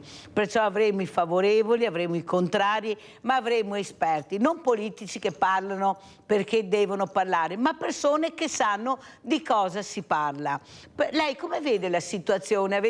Abbiamo sentito molti sindaci contrari, sindaci a favore, esperti contrari, esperti a favore. Lei che è da 42 anni che sta portando avanti questa battaglia e finalmente sembra che la giustizia arrivi, proprio dagli esperti, perché si sentono così poco e poi soprattutto quando sono in contrapposizione tra di loro? Ecco, nella sua lunga battaglia cosa vuole dire? Guardi, per il caso del Piave la situazione va individuata così. C'è chi l'affronta dal punto di vista, parlo di esperti, puramente ingegneristico, e chi invece tiene conto anche di quelli che sono i risultati di un intervento ingegneristico sull'ambiente.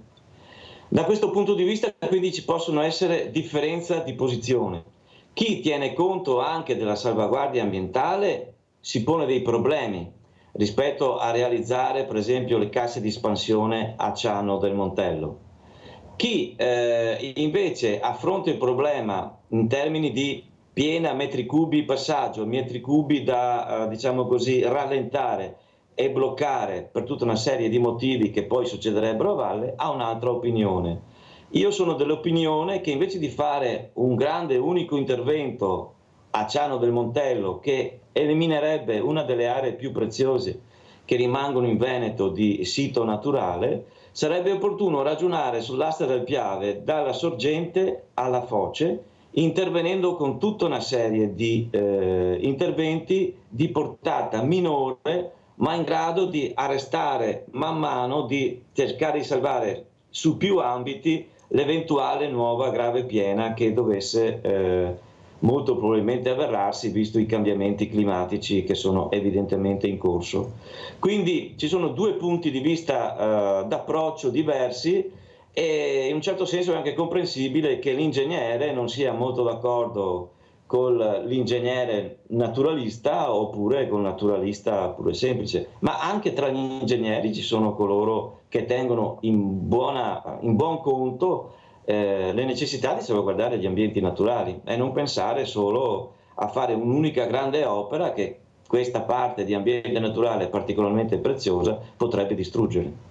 Favaro, come vede lei il mondo degli ambientalisti? Io ieri ho ricevuto anche una telefonata da un signore che vive in Svizzera proprio col presidente Casanova, che poi faceva parte anche dei forestali, una persona anche molto preparata, che si sta battendo e si batte proprio per questa fragilità del territorio, per far capire l'importanza della fragilità, che ha detto: io vivo in Svizzera, qui abbiamo autostrade, abbiamo bisogno di strade, abbiamo bisogno che voi finite queste autostrade, ecco, per fare proprio un flusso molto più veloce tra la Svizzera, l'Austria e l'Italia. Smettetela di dire sempre di no, noi abbiamo bisogno di scambiarci, anche come turismo, come tutto, come lavoro. Lei cosa dice? Vede, per la verità sul commercio internazionale l'Austria, che ha un governo di destra alleato stranamente ai Verdi, non vuole il passaggio massiccio dei nostri tir e dei tir europei attraverso il suo territorio. E infatti il nostro governo e altri governi ce l'ha con gli austriaci, perché dicono che sono stufi di vedersi attraversare da queste decine di migliaia di autotreni, quando invece tutto dovrebbe passare su ferrovia. La ferrovia sarebbe una grande soluzione per questa tipologia di commercio di lunga distanza, e non a caso si sono fatti grandi investimenti su questa ipotesi. La famosa super galleria del Brennero dovrebbe in qualche modo facilitare questo tipo di situazione. Il camion arriva a un certo punto, deve rassegnarsi a trasferire il contenitore su un treno, attraversare e lavorare il più possibile lungo un'asta ferroviaria. Poi anche qui ci si scontra con gli interessi, chiaramente chi trasporta vuole continuare a trasportare, è un po' la stessa storia che abbiamo in tutte le diverse situazioni nel nostro paese, non solo, dove chi ha un certo tipo di predominanza su un'attività vuole mantenersela, non vuole essere messo in discussione. E sono le famose lobby, lobby. Abbiamo Sì. Nadia, ciao Nadia. Ciao Mirella, buongiorno ai tuoi ospiti. Niente, ieri sono andata fuori dopo una settimana e ho visto che hanno cominciato a tagliare dove mi ero... Hai visto? Però, perché dopo 2 telefonate che ho fatto io come cittadina, sono intervenuti dopo che sei intervenuta te? Ti spiego io, perché io so dove andare a parare ed io so dove colpire Nadia. Io avevo interpellato la persona che è proprio efficiente di quelli. Sai cosa mi ha risposto la seconda volta che ho telefonato? Signora, invece di andare in chiesa, pulite le rive. Ecco. Questa è stata la risposta di un nostro dirigente. Diciamo,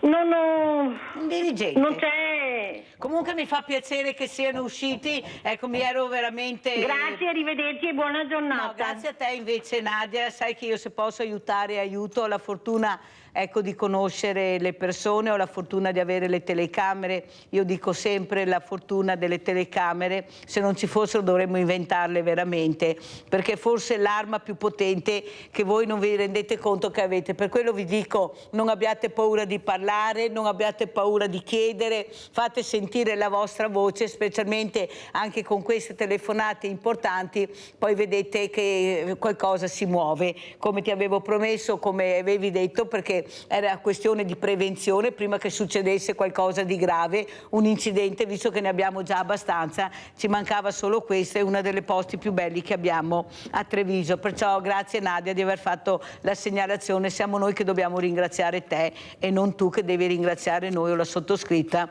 io ho fatto solo il mio dovere proprio di cittadina e di persona che tiene molto alla comunità. Allora Favaro, ecco, queste persone che veramente cercano di mettere questa pillola denunciando e segnalando non sempre vengono ascoltate, ecco, soprattutto ecco, poi l'amarezza che rimane su queste risposte, sono persone pagate che non dovrebbero rispondere in quella maniera come ha risposto a Nadia, perché Nadia aveva fatto una segnalazione di pericolo. Ecco, perché c'è questa arroganza, ecco, l'arroganza del potere, lei l'ha mai sentita? Io ne ho sentita talmente tanta, però sai, io ho coraggio, molto coraggio di confrontare e di dire al momento quello che penso della persona che ho di fronte. Pensi che una dirigente provinciale mi ha detto io sappiamo benissimo chi è lei, sì, ho detto io sono cavaliere della Repubblica non per la pedata nel sedere magari come ha preso lei, ma per meriti, e gliel'ho detto proprio tranquilla e beata e non l'ho più vista ed è meglio così. Capisce l'arroganza di certe persone che si credono di essere chi nel momento che veramente tu poni un problema o cerchi di risolvere il problema. Com'è la situazione, Favaro? Guardi, ho avuto anch'io un'esperienza nella pubblica amministrazione, qui non bisogna assolutamente generalizzare. Primo, quando ce la prendiamo coi politici è giusto, ma bisogna sempre ricordare che i politici sono eletti da noi. Secondo, quando ce la prendiamo coi dirigenti, anche qui va situazione per situazione. Ci sono dirigenti sempre corretti, sempre che si sentono dei civil servant, cioè della gente che è al servizio del pubblico. Poi però bisogna anche tener conto che anche il dirigente più corretto del mondo deve in qualche caso, in una situazione magari di stress, rispondere a persone che pongono dei problemi che ne sono totalmente fuori luogo, che non hanno anche senso, glielo dico anche per esperienza personale. Per cui in qualche caso anche il dirigente, diciamo così, tra virgolette, può perdere le staffe. Non è scusato, deve sempre mantenere uno stile il dirigente pubblico, ma può succedere. Direi invece che è comunque positivo che il cittadino si muova in prima persona e contatti le persone che sono responsabili di quel servizio. Dopodiché, se la risposta trascende i limiti della buona educazione, allora lì il cittadino ha sempre ragione. Però teniamo anche conto che chi è il professionista che lavora per il pubblico, non sto parlando del privato, anche lui può essere in certi casi posto in situazioni in cui è anche difficile dare una risposta. Sì, però vede, è vero Favaro quello che dice, il buono e il cattivo c'è dappertutto, c'è anche il cittadino che si pone male, che è maleducato, però quello che io dico è un'altra cosa. Nel momento che tu sei un ente pubblico, sei pagato per fare il tuo lavoro, come dice lei, può essere anche che il cittadino sia arrabbiato per una serie di inconvenienti, chiamiamoli così, che sono le non risposte, il non ascolto. Ma tu sei là per risolvere il problema, non per amplificarlo o per fare l'arrogante perché hai la giornata storta, sei stressato. Tu devi risolvere il problema che pone quel cittadino nella maniera educata, anche se il cittadino è arrabbiato. È il tuo dovere questo. Sei pagato per quello, non sei un volontario, sei una persona che deve risolvere il problema in quel momento dove il cittadino si rivolge.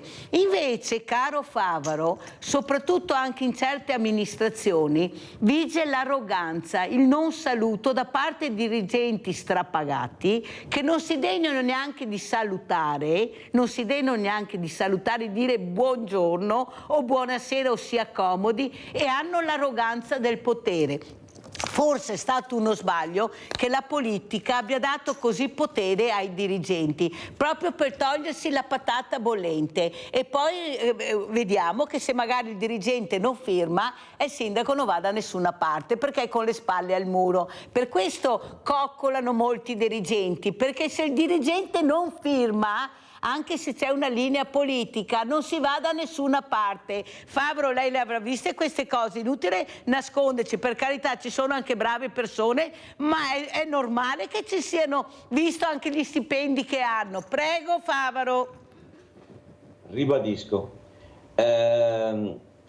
il dirigente deve dare un pubblico servizio all'interno di una linea di comportamento nei confronti del cittadino che deve essere di correttezza, di comprensione e di cortesia nei limiti del possibile. Ovviamente esistono i casi, esistono dirigenti che si sovrappongono, in alcuni casi addirittura alla figura politica, ma questi sono casi che vanno visti volta per volta.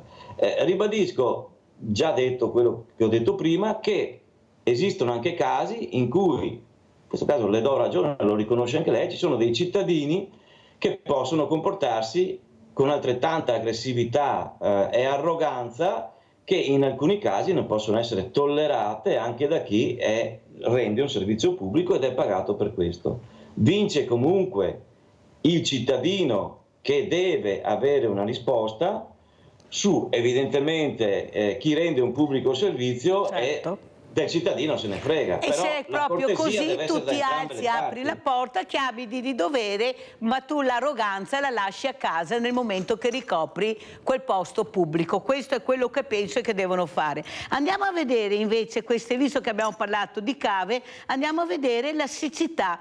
Era il 2022, pensate, poi sentiamo cosa ci dice anche il nostro Favaro in fatto di cave. Andiamo a vedere siccità cave del 2022.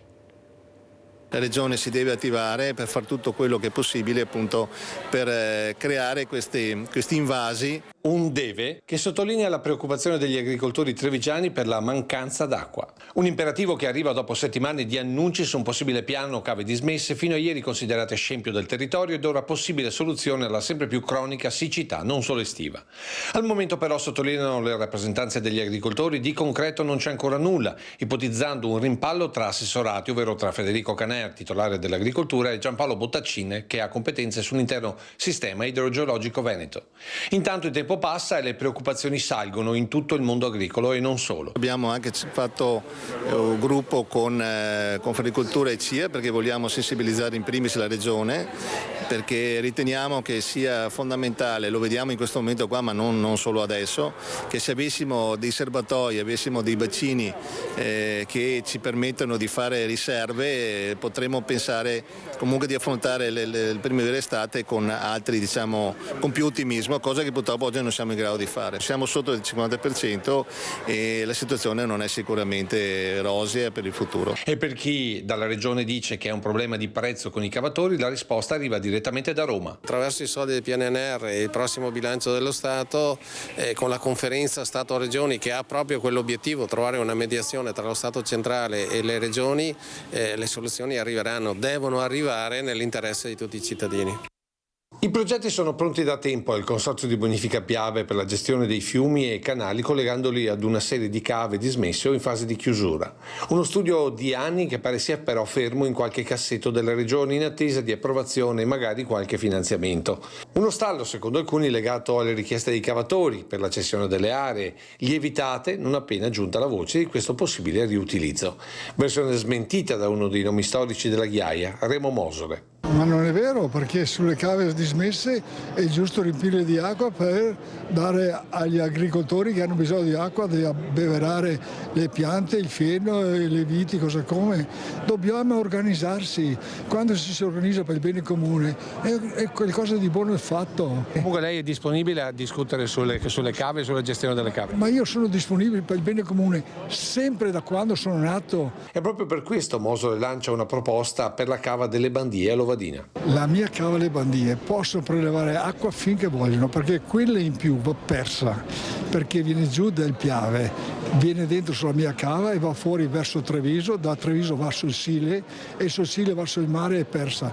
Piuttosto che sia persa, che la adoperano sempre, mettono pompe sulle canalette, cose come. A me mi fanno piacere, perché a contribuire per me mi dà soddisfazione, ma se non sono organizzati io non posso fare il lavoro degli altri. Critico quindi con la burocrazia che invece di agevolare ostacolerebbe gli accordi su quella che potrebbe diventare una soluzione definitiva sia per bombe d'acqua che per grandi periodi di siccità. E l'ultima stoccata la lancia proprio al Consorzio Piave. Che devono interessarsi. L'acqua in più va sul Sile e persa, piuttosto di perderla è meglio consumarla. Allora, abbiamo visto questi due servizi, uno riguardava il 2022, uno il 2024, perciò due cose recentissime. Favaro come commenta?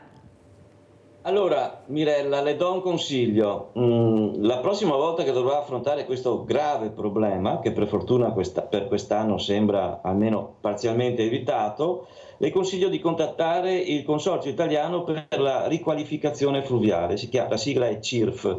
Sono i massimi esperti, secondo me, a livello nazionale e anche locale.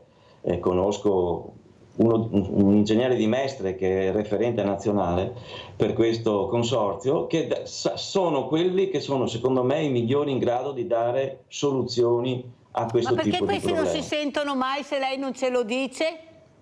No, si sentono, solo che sono quelle voci che non vengono ascoltate, diciamo, hanno un sito, lavorano a livello nazionale, ma non è che siano molto ascoltati, dovrebbero essere più ascoltati. Se lei andrà nel loro sito vedrà. Per il resto, quando si tratta di siccità grave, come quella del penultimo, del terzultimo anno, bisogna anche fare un ragionamento complessivo sul territorio e quindi recuperare tutto quello che è stato abbandonato nel corso degli anni con questa nuova tipologia di agricoltura. Cioè bisogna recuperare i fossetti, le scoline, tenerli puliti, riuscire non a coprirli per aumentare la superficie di territorio arato, ma conservarli proprio perché sono il migliore utilizzo di acqua diffusa sul territorio.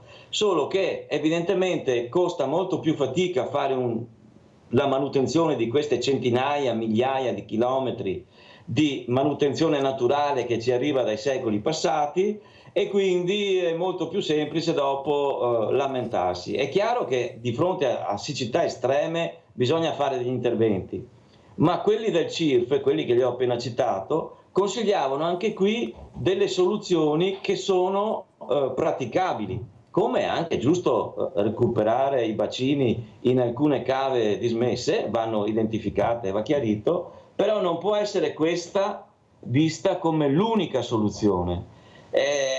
Bisogna anche qui che gli agricoltori e chi li gestisce a livello di categoria si facciano anche loro, secondo me, un po' un esame di coscienza e cerchino di recuperare quello che ha lasciato un po' perdere negli ultimi decenni come gestione e tutela del territorio. Però Favaro, lei ha detto una cosa importante. Noi abbiamo queste istituzioni, perché io le chiamo istituzioni che sanno, persone competenti che possono dare là. Ma lei continua a dire quello che ha detto Casanova, quello che tanti ospiti dicono, non veniamo ascoltati. Anche se abbiamo delle soluzioni valide, non veniamo presi in considerazione. Ma si può andare avanti così che non vengono presi in considerazione le persone che hanno studiato quel problema, che possono tutti assieme trovare una soluzione?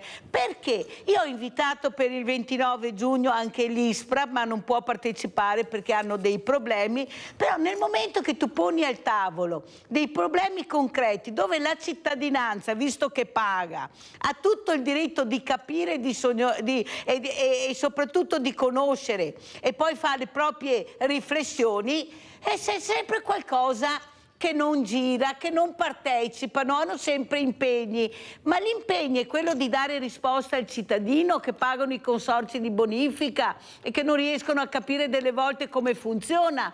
Perché non riescono a capire l'importanza invece dell'ascolto di chi sa?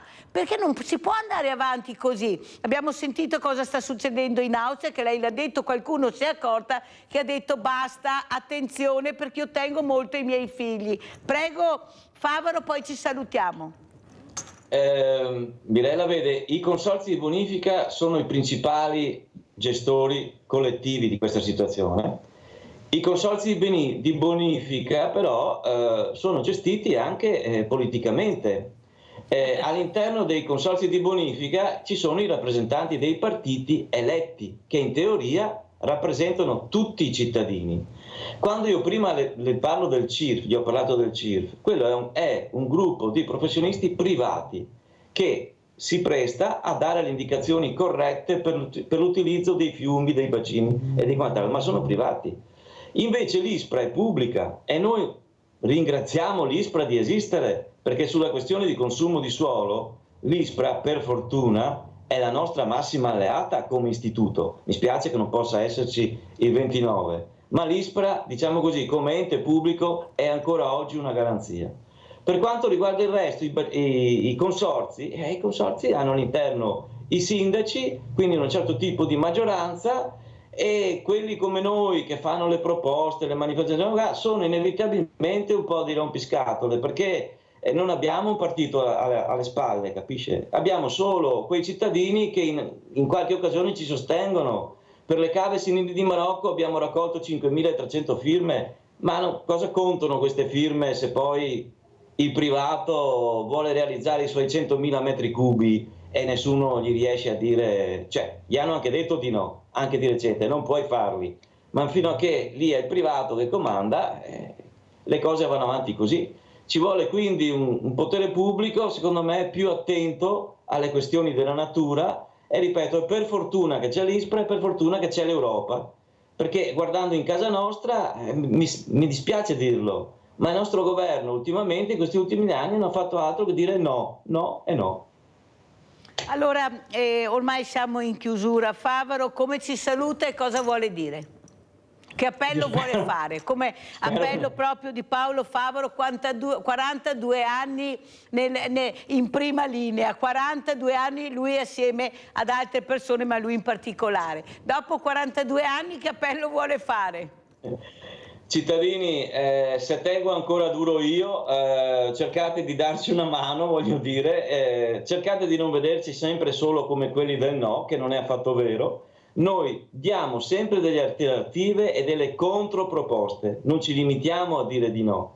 Gli ambientalisti seri sono quelli che ci mettono anche una proposta per fare delle cose migliori e magari spendendo anche meno. State un po' più attenti alle cose che diciamo noi, anche se fa comodo dire sono sempre quelli del no, rompono le scatole, lasciamoli perdere.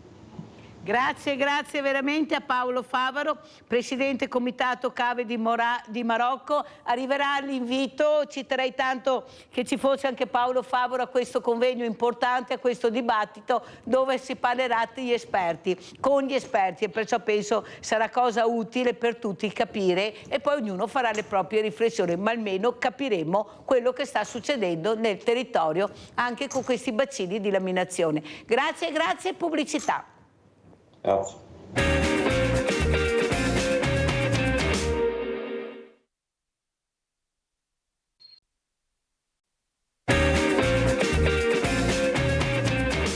Altri due graditissimi ospiti. Abbiamo in presenza Annalisa Bertazzon, presidente Ogni Giorno per Emma, eccola qua, questa mamma guerriera con una figlia guerriera, 8 volte guerriera, anche 10.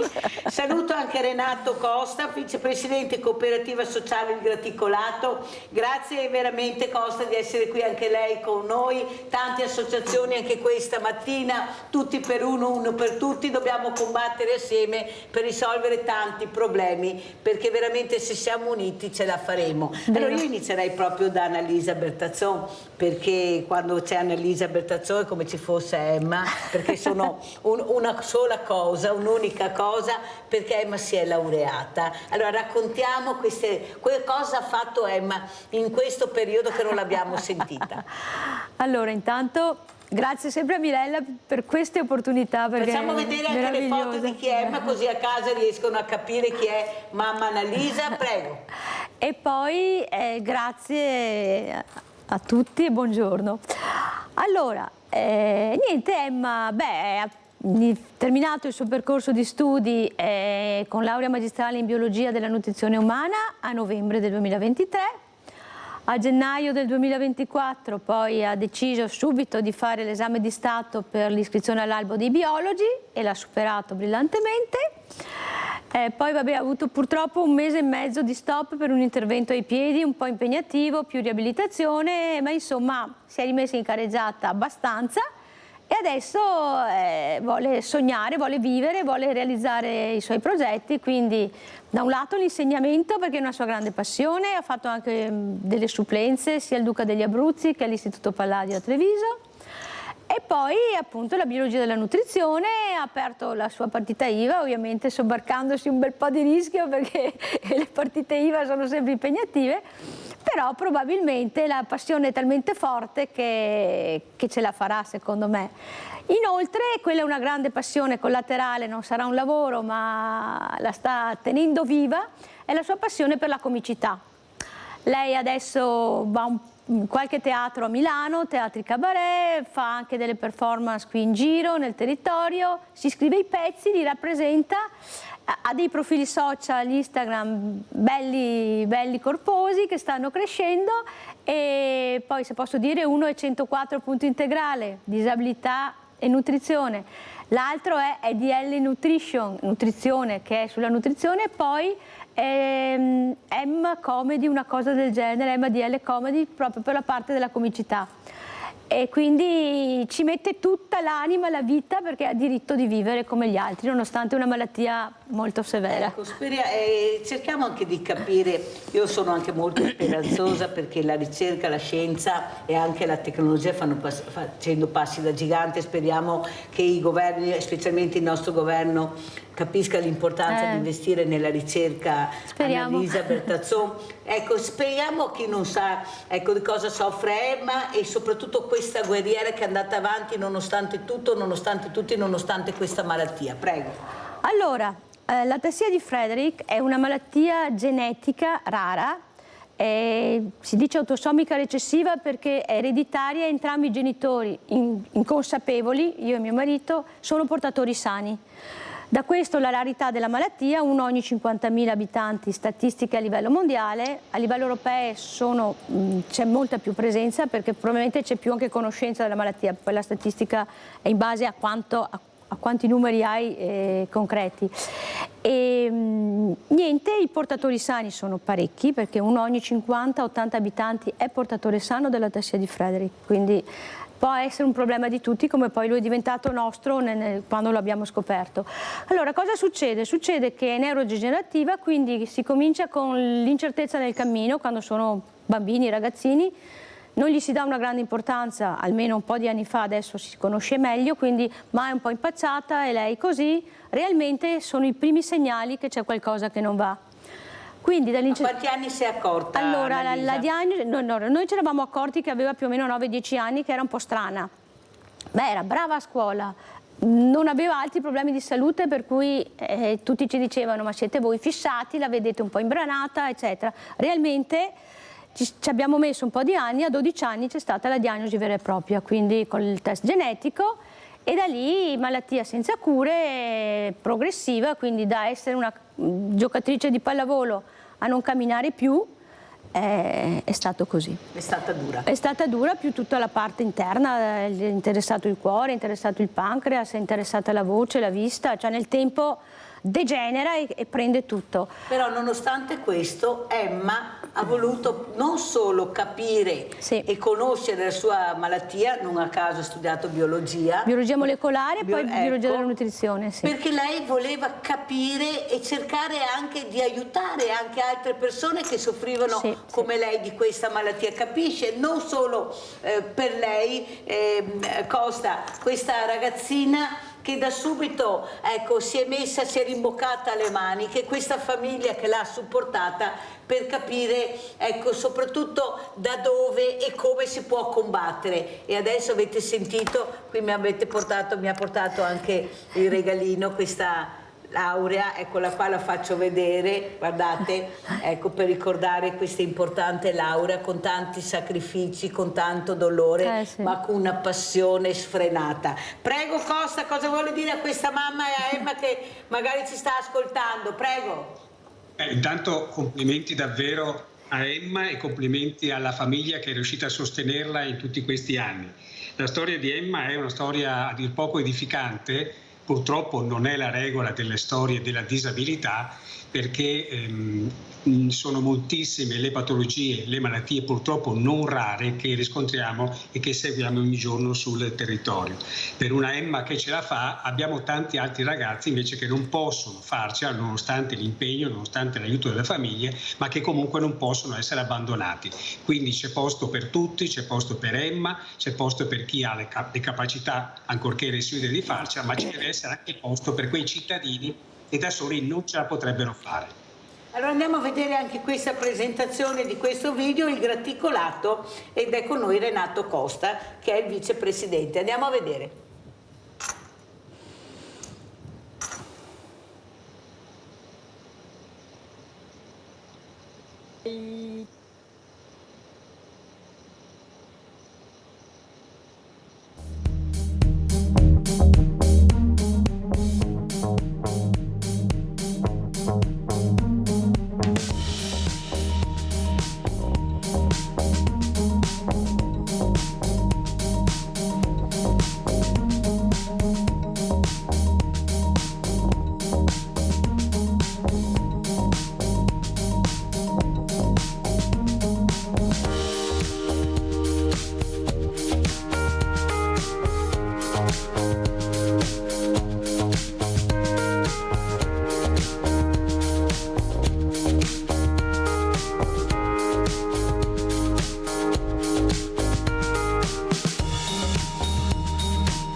intanto complimenti sempre Costa, io ho visitato il Graticolato, so di cosa parlo, cosa vi faccio vedere, ma soprattutto l'impegno, la passione per capire che forse le diversità sono quelle che lavorano anche meglio a volte. Avete visto con quale impegno, con quale precisione e passione, perché si riesce a fatica a capire invece l'importanza di far lavorare questi ragazzi, che loro sono felici, danno il massimo. Prego. Forse perché siamo abituati a capire che la vita per loro è destinata ad altro, quando invece noi per esempio diciamo sempre che se i bambini, gli adolescenti vanno a scuola, gli adulti, qualsiasi adulto normodotato o meno che sia, l'adulto va a lavorare. Con questa semplice ricetta da 38 anni a questa parte ci impegniamo mettendo al centro dell'inclusione il lavoro perché a qualsiasi età, per qualsiasi patologia, per qualsiasi condizione personale, il lavoro dà dignità, dà un ruolo, dà adultità, consente alla persona, per quanto svantaggiata sia, di sentirsi parte della sua collettività. Ci piace sempre dire che, al contrario magari di noi cosiddetti normodotati, per cui arriva il sabato e ci sentiamo finalmente in ferie, finalmente rilassati, per i nostri ragazzi, sono circa 180 che seguiamo ogni giorno, è il lunedì il momento della gioia, cioè il momento del ritorno al posto di lavoro. Che poi vuol dire anche lavoro, ma relazioni, vuol dire relazioni affettive, vuol dire appunto dare un senso. Quindi dal lunedì al venerdì per loro è festa. Senta Costa, io però noto una cosa, che anche Annalisa Bertazzon, presidente ogni giorno per Emma, perciò non una persona che sta chiusa in casa, che non guarda il territorio, però non conosceva la vostra realtà. Come mai siamo così in tanti ma così divisi e pochi ci conoscono? Eppure avete dei numeri importantissimi, fate un servizio veramente che vi rende non merito di più, date delle risposte concrete nel territorio. Perché dove c'è la visibilità che ci dovrebbe essere, se io non vi faccio vedere, a parte giustamente gli addetti ai lavori o chi è nel territorio vicino a San Giorgio delle Pertiche, in molti non conoscono queste realtà. Ecco, a cos'è dovuto secondo lei, Costa? Ma secondo me forse un vecchio vizio di noi veneti, che siamo un po' più abituati a fare che a dire o che a dimostrare che stiamo facendo, ma questa è un po' una nostra caratteristica. Nel contempo però sono tantissime, davvero tante, le cooperative sociali sparse in tutto il territorio della regione del Veneto, che da questo punto di vista è una delle prime in Italia, quindi la presenza della cooperazione sociale, la presenza del volontariato, la presenza delle associazioni di promozione sociale, sono tantissime le realtà che costituiscono appunto una vera rete, un vero tessuto sociale che fa da supporto. Lo fa in momenti di crisi come questo, finita una pandemia, all'interno di altre pandemie che si stanno profilando, all'interno di una presenza diffusa, di una crescita diffusa, di un disagio sociale che purtroppo, finito il Covid, non ha smesso di aumentare e che quindi appunto continua a impegnarci. Sono ormai quotidiane le richieste che giungono, parlo del nostro territorio, Alta Padovana, che giungono alle nostre porte, sono genitori, sono fratelli, sono familiari, sono persone che hanno bisogno e che non trovano più risposte. Quindi una riflessione questa che va estesa alle istituzioni e al territorio stesso. Infatti quello che mi preoccupa molto, Costa, e lo dico anche a Annalisa Bertazzon, io anche ieri ho ricevuto delle telefonate di familiari che non riescono a trovare delle strutture proprio per le liste d'attesa che ci sono per questi figli, per questi genitori, e questo mi preoccupa molto perché siamo un paese che sta invecchiando, purtroppo c'è una denatalità che fa spavento. Come mai non si pensa, Annalisa Bertazzon, non si fa prevenzione su quella che è la richiesta, la domanda? Noi abbiamo bisogno di strutture adeguate per dare risposte a questi cittadini che ci siamo diventati grandi, belli e bravi a merito del loro sacrificio, che hanno visto la guerra, che hanno vinto, ecco, queste battaglie enormi, sono ancora qua, chiedono pochissimo ma sono ripagate in cattiva maniera, proprio nella maniera più brutta che ci possa essere, perché non sono ascoltati, vivono nella solitudine totale. Prego Bertazzon. Allora, questo è un problema che credo percepiamo tutti, parlo di cittadini, forse il percepito che arriva dove dovrebbe arrivare, parlo alle istituzioni, non è così forte perché forse si pensa ancora che ci sia la cittadinanza di serie A e di serie B, nel senso che la dignità, il diritto al lavoro, l'accessibilità, parliamo anche di quella che è una cosa terribile nelle città, poter essere anche liberi di girare in qualche modo, di andare al cinema, non è quasi mai prendere un treno, cioè sono a volte delle assurdità che dovrebbero essere automaticamente previste. In tanti paesi europei la cosa non è un problema. Allora, secondo me, anche il fatto che comunque, parlo del nostro territorio perché io conosco bene questo, ci tiriamo sulle maniche a prescindere, cioè quando c'è un problema non stiamo lì a guardare, l'ha detto il signor Costa, l'ho detto io, non facciamo chissà che tam-tam, che pubblicità, cioè, però lavoriamo, ci mettiamo l'anima e il corpo.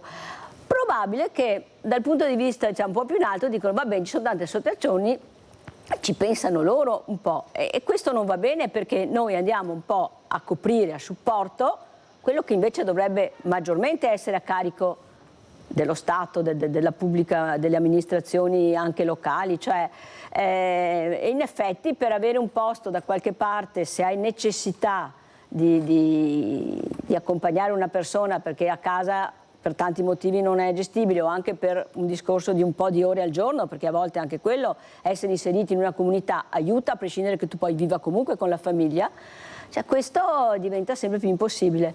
Poi vabbè, la denatalità, c'è tutto un mondo sul quale veramente non basterebbe chissà quante trasmissioni, però concentrandoci su quello che è, non dico l'assistenza, perché qui non si tratta di dare assistenza, qui si tratta proprio di inserire e seguire disabilità, disagi, anche che di conseguenza questo poi diventa anche povertà, perché a volte veramente ti sveni per questi figli e non hai, cioè ti trovi in situazioni, ne conosco tante famiglie con queste situazioni. E lì c'è questo vuoto, dico per fortuna, e qui una grande lode al signor Costa, perché credo, adesso ho capito, ne conosco altre, quanto importante è la loro presenza nei territori, perché altrimenti sarebbero persone rinchiuse in casa, dove vanno, cosa fanno? Con sussistenze minime che veramente non garantiscono la dignità della vita. Senta, Annalisa Bertazzon, ma lei ha provato, si è mai sentita sola? Perché quello che a me preoccupa è questa parola, la solitudine. Perché quando sei sola vuol dire che non hai ricevuto risposte che dovevi ricevere, che ti senti isolata, e questo è pericolosissimo perché si chiudono i balconi, si chiudono le porte, non si esce più, ecco, diventi invisibile, e questo non va assolutamente bene perché hai un nome, un cognome, un indirizzo, e quando serve loro sanno dove trovarti. Per capitarti. Ecco, e soprattutto se noi siamo 7.500 associazioni di volontariato ma non arriviamo alla fragilità, è come non ci fossimo, perché purtroppo Costa ci hanno divisi, non ci conosciamo, non tutti sanno che esistiamo, come arrivare da noi. Per fortuna io ho questa trasmissione che veramente ha un ascolto enorme, dove le persone chiamano e io cerco poi di arrivare e vado direttamente dal sindaco, non vado dagli assessori, come ho detto che adesso andremo sicuramente da Giorgia Meloni a Roma, visto che ha detto sono Giorgia, sono una di voi, perché le associazioni meritano risposte, non possono continuare a spremere senza ascoltare. Ecco, cosa dice Bertazzon? La solitudine, sei con le spalle al muro, cosa faccio? Nessuno mi ascolta. L'ha mai provata Annalisa, nel momento che anche lei ha dovuto rimboccarsi le maniche e creare, ecco, questa importante associazione ogni giorno per Emma? Allora, diciamo che nella parte iniziale della nostra esperienza, o meglio prima della nostra esperienza, quando abbiamo avuto la diagnosi, Emma aveva 12 anni, tutti, anche perché per un po', diciamo, pararsi un po', diciamo, dalle responsabilità, chi ti fa la diagnosi, lo specialista che ti consegna il test, dice fatela vivere meglio che potete, non ci sono cure, non ci sono speranze, la vita media è molto breve, rassegnatevi, vivete meglio che potete, fine, stretta di mano, buongiorno.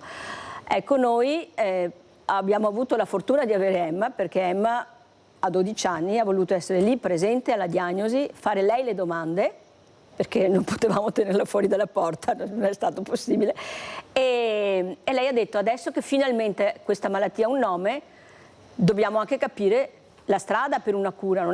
È impensabile che nel 2010, era l'anno della diagnosi, noi non possiamo avere una risposta o quantomeno un percorso dove poter arrivare a qualcosa di migliorativo. 12 anni. E da lì, stretta di mano, lacrimone della mamma, perché ovviamente io mi commuovevo, adesso ho imparato un po' a gestirmi di più, e siamo venuti a casa con questa cosa, e lì, primo, a chi lo dico, a chi non lo dico. No, ovviamente c'è sempre quasi che come tu fossi, abbiamo scelto di parlarne, ok? Subito, prima dell'associazione, e ci siamo trovati quasi che fossimo diventati contagiosi, come che noi avessimo quel Covid, perché tutti che sono lì ma ci stanno alla larga, cominciano, cioè ti trovi che vai fuori in giardino, non trovi nessuno. Hanno paura di essere coinvolti? Non lo so, però forse questa spinta forte di nostra figlia, e poi nostra, per carità, siamo persone abbastanza socievoli e sociali, abbiamo ho detto no, ok, ci siamo un po' consultati, capito, e siamo partiti con questo percorso di dire no, facciamo qualcosa. Siamo tornati da chi ci ha fatto la diagnosi dicendo noi non vogliamo stare fermi, dobbiamo fare qualcosa. E guardate cosa è successo con Emma. Emma della Libera studia la sua malattia. Andiamo a vedere. 11 famiglie di proteine che legano i filamenti d'actina. Sì, bellissimo. C'è uno stimino che proprio... La passione di Emma per la scienza e la biologia è così forte che i suoi occhi si accendono quando ci illustra lo schema molecolare di una proteina. È bellissimo, dice. Emma della Libera ha 21 anni e da quando ne aveva 12 deve fare i conti con l'atassia di Friedreich, malattia genetica rara che colpisce circa una persona ogni 25.000. Chi ne è affetto perde progressivamente la capacità di coordinamento muscolare e di conseguenza le facoltà motorie come camminare, muovere le mani, parlare. Dalla ricerca scientifica arrivano segnali incoraggianti, ma la strada da fare è ancora molta ed è così che Emma 2 anni fa ha deciso di iscriversi all'Università di Trento, scegliendo proprio il corso di Scienze e Tecnologie Biomolecolari. C'è sempre stata una grande passione sin da quando ero piccolissima nel capire cosa c'è dentro di noi, come funzioniamo, e oltre alla passione io mi trovavo con un problema di quello che si studia oggi in genetica, biologia molecolare, quindi ho detto chi può farlo se non io. Emma è l'incarnazione del detto studiare per costruirsi un futuro e la sua determinazione è grande almeno quanto il suo sogno. Il mio sogno è quello di riuscire a trovare delle terapie che non dico guariscano, ma che diano delle aspettative di vita e rallentino la progressione, che lasciano più tempo.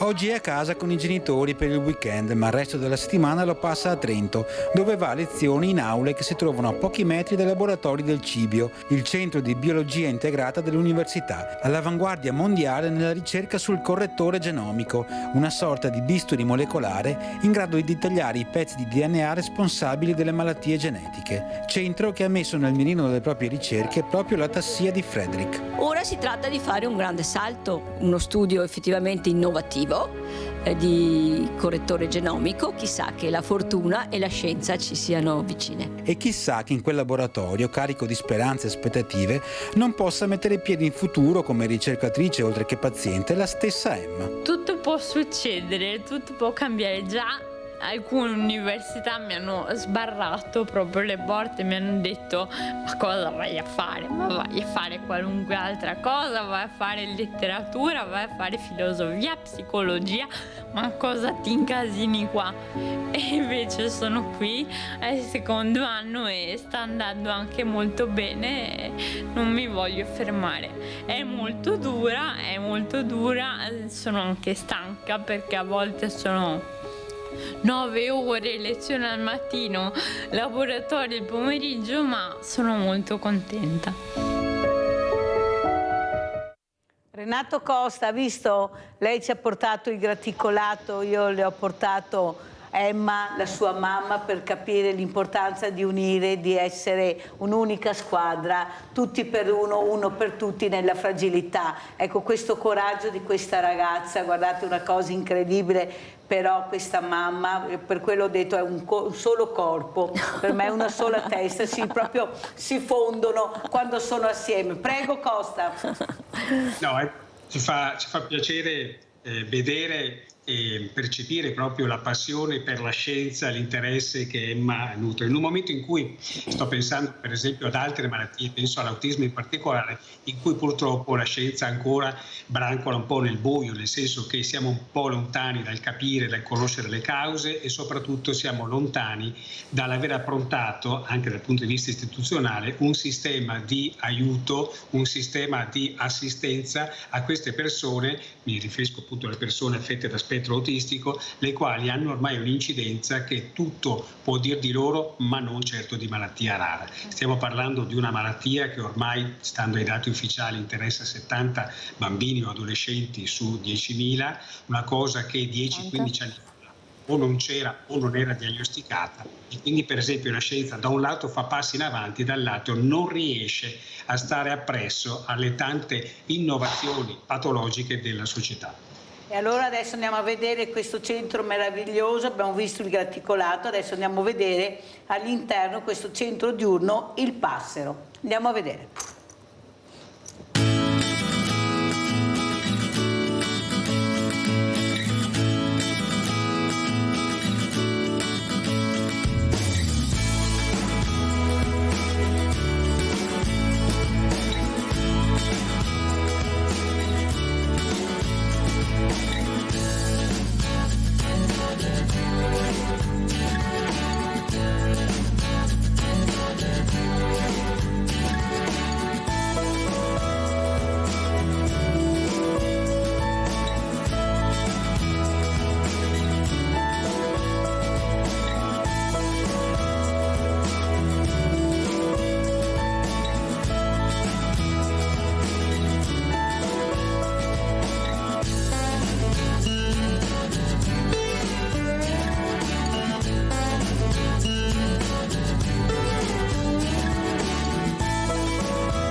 Allora, intanto sempre complimenti, Costa, ma soprattutto il lavoro. Manca personale, i giovani si fa fatica a trovarli. Io quando sono venuta a visitare il centro invece ho visto tantissimi giovani, anche specialmente nella florocultura e non solo. Com'è la situazione adesso? Ed è così difficile reperire personale? Che personale? Perché abbiamo bisogno anche del personale preparati, personali efficienti. Prego. Ecco, da un lato noi sappiamo che proprio ultimamente ci hanno detto che nella Regione Veneto mancano circa 3.000 operatori sociosanitari, un numero ingente che deve essere formato per poi trovare posto nelle tante realtà sociali, parlo delle cooperative, parlo delle case di riposo, parlo delle case famiglia, quindi c'è bisogno di continuare a investire sui giovani, c'è bisogno di continuare a formarli perché possano rispondere alle esigenze sempre più difficili dello svantaggio sociale. I giovani ci sono per questo tipo di professioni, soprattutto quelli che hanno una certa sensibilità, perché sanno che è un luogo in cui non solo la persona seguita si realizza, ma anche l'operatore, che l'adulto che segue queste problematiche si realizza, dà un senso alla sua giornata, trova anche una forma, se vuole, di incentivazione personale e di gratificazione in termini professionali.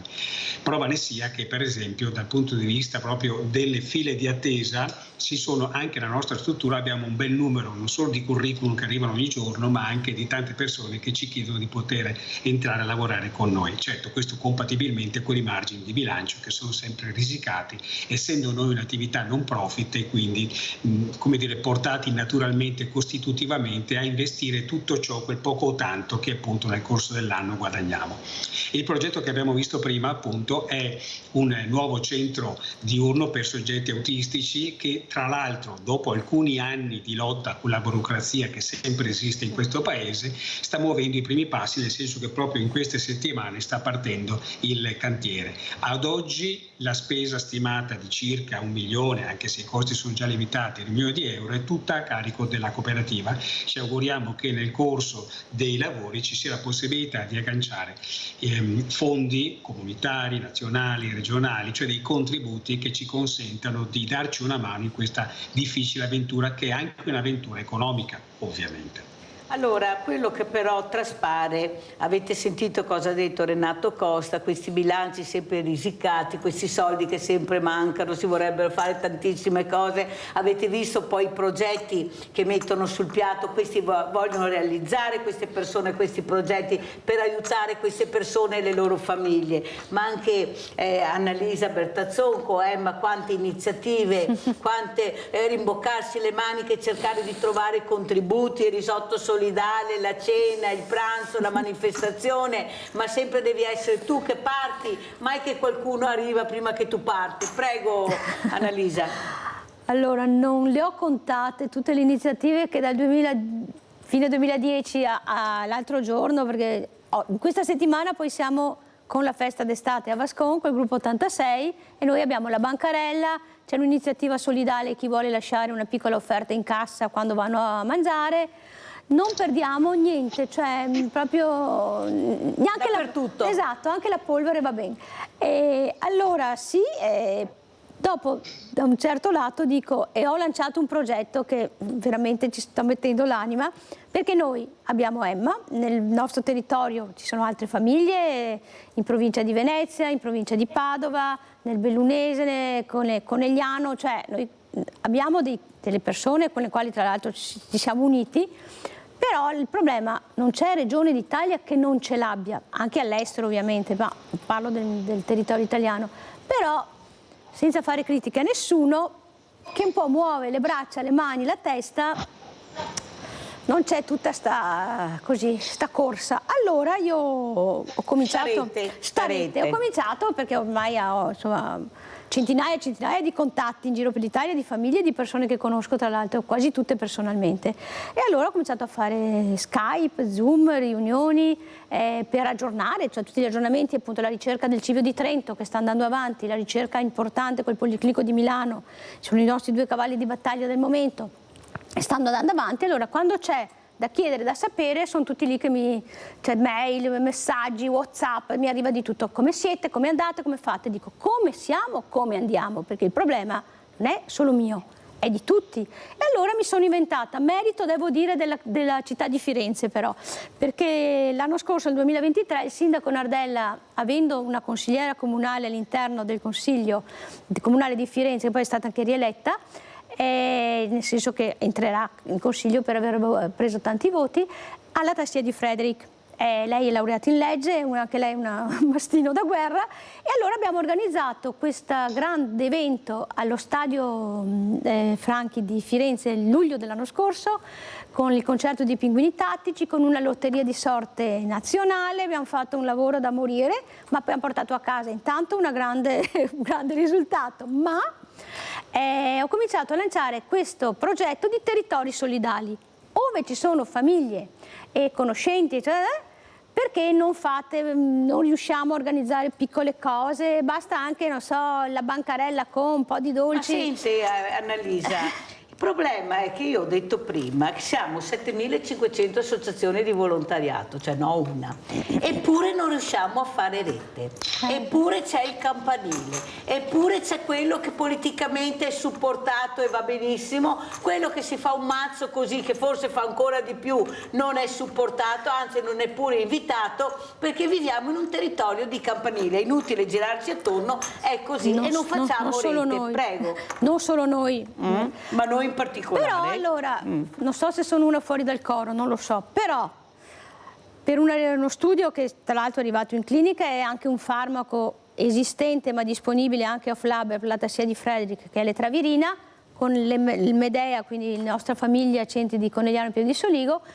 Siccome l'importo non era proprio 2 euro così, sono riuscita, non so come ho fatto, allora a mettere insieme 4 associazioni italiane, perché non siamo gli unici in Italia che si occupa di atassia, e 2 associazioni straniere, una tedesca, una della Germania e una della Svizzera.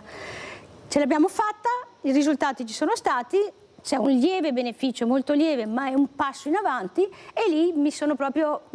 perché sono d'accordo su questo. Ad esempio adesso io cammino assieme a altre 2 associazioni italiane, una di Genova e una di Firenze, tra l'altro, che quando noi abbiamo fatto l'evento a Firenze loro si sono affiancati, abbiamo fatto un percorso e siamo sempre aperti a confronti, a cose con tutti, cioè nel senso ognuno ha la sua specificità, per cui se percorri un filone, quello è. Il filone di questa cooperativa è un filone di ampie cose che riguarda dare assistenza, dare dignità, proprio direi dare dignità. Il nostro è dare cura, sono diversi, però il dialogo, il colloquio, il confronto ci deve stare, e io sono la prima a dire che ci vuole. Allora, siccome siamo in chiusura, sentiamo come commenta e come ci saluta Renato Costa, che non finiremo mai di ringraziare questa cooperativa sociale, il Graticolato. Avete visto che numeri, avete visto che spazi, che impegno, ma soprattutto che risposte concrete danno con progetti sempre più innovativi. Prego Costa. Ecco, dice bene la mamma di Emma, bisogna fare rete e se mi è consentito dire anche bisogna avere il coraggio di uscire dai nostri spazi, dalle nostre case, dalle nostre strutture, dalle nostre residenze, perché credo abbiamo molto da dire a una società che aspetta anche di vedere il nostro impegno, la nostra fiducia, la nostra voglia di fare. Quindi c'è un interesse reciproco tra il dentro e il fuori che deve incontrarsi. Non bisogna appunto rinchiudersi, bisogna aprirsi.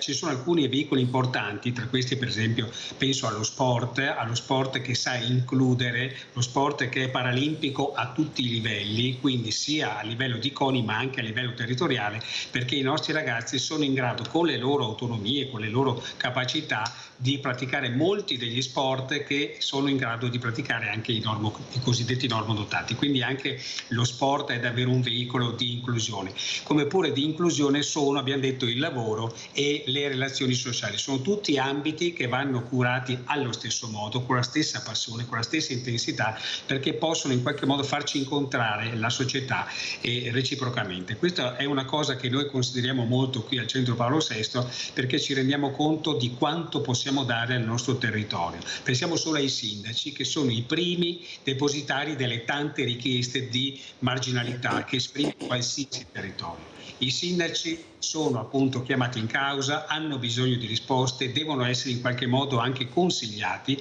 talvolta guidati, per dare tutta una serie di servizi a partire dall'USL, che ovviamente è presente insieme agli assistenti sociali delegati per ogni comune. C'è tutta una rete anche istituzionale che deve necessariamente confrontarsi con il terzo settore. Credo che tutti insieme, almeno in Veneto, da tanti anni siamo in grado e abbiamo dimostrato di sapere fare squadra. Forse dobbiamo anche iniziare a spostarci quando c'è un'occasione, riuscire ad arrivare, ad esempio la inviterò Annalisa Bertazzon, lo sa perché ha già partecipato a Sport Senza Barriere, che lo facciamo, questo è il terzo anno, all'Ippodromo di Treviso, in occasione di un Gran Premio ippico dove partecipa il CONI, il CIP, l'ULS, il Comune, ecco, per far capire l'importanza anche di conoscerci, perché finché rimaniamo chiusi nel territorio lanci il messaggio, ma poi secondo me dobbiamo staccare la spina e farci vedere anche da altri, conoscerci di più, e queste sono occasioni importanti perché abbiamo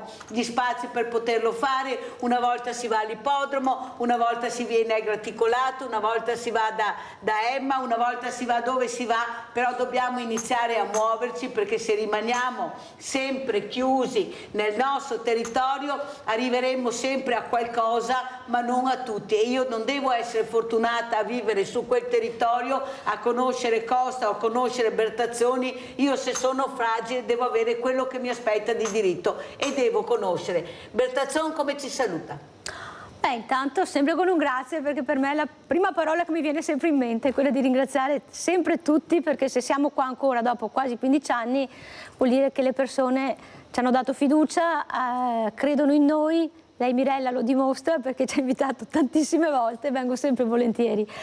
E poi niente, allora, fondamentale che ci siano queste associazioni, fondamentale per tutti i vari ambiti dei quali ci occupiamo, ci occupano gli altri, fondamentale che ci sia rete, perché questa, guardi, è una battaglia, per me sfonda una porta aperta. Vediamo anche le foto di mamma Annalisa con la figlia Emma, per cortesia, perché merita veramente. Prego Annalisa, vai. E poi appunto fare rete e farci conoscere e uscire davvero allo scoperto senza timore. Sentiamo anche come ci saluta Renato Costa. Prego Renato.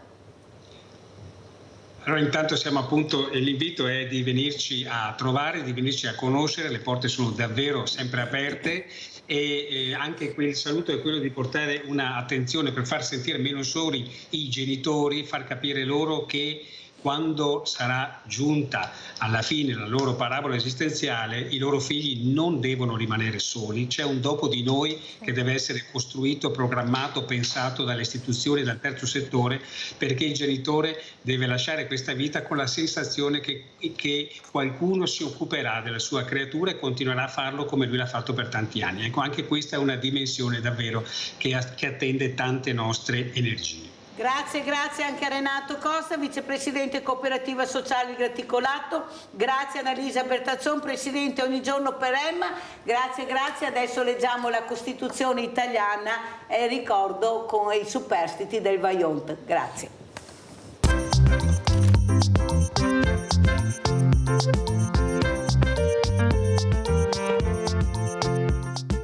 E anche questa settimana se ne sta andando, è arrivato anche questo sabato, una settimana impegnativa anche questa, perché ci sono ancora i ballottaggi, vedremo chi vincerà. Il problema è che noi sentiamo tutti hanno vinto, nessuno perde mai, ma poi qualcosa cambia. Poi c'è la Costituzione da leggere, dove all'interno c'è l'autonomia. Vedremo quando arriverà, proprio con tutte le materie che sono state chieste, quante ne arriveranno e quali prima di tutto. Siamo proprio curiosi di capire dove andranno a parare, visto adesso che riguarda tutta l'Italia, non solo il Veneto, perché ogni regione potrà avere la sua autonomia. Allora, siamo arrivati proprio alla Costituzione italiana, dove c'è anche l'autonomia, siamo arrivati all'articolo 114. Le regioni, le province, i comuni. La Repubblica è costituita dai comuni, dalle province, dalle città metropolitane, dalle regioni e dallo Stato. I comuni, le province, le città metropolitane e le regioni sono enti autonomi con propri statuti, poteri e funzioni secondo i principi fissati dalla Costituzione. Roma è la capitale della Repubblica. La legge dello Stato disciplina il suo ordinamento. Articolo 115 è stato abrogato. L'articolo 116 invece dice: il Friuli Venezia Giulia, la Sardegna, la Sicilia, il Trentino Alto Adige, Sud Tirol e la Valle d'Aosta dispongono di forme e condizioni particolari di autonomia, secondo i rispettivi statuti speciali adottati con legge costituzionale.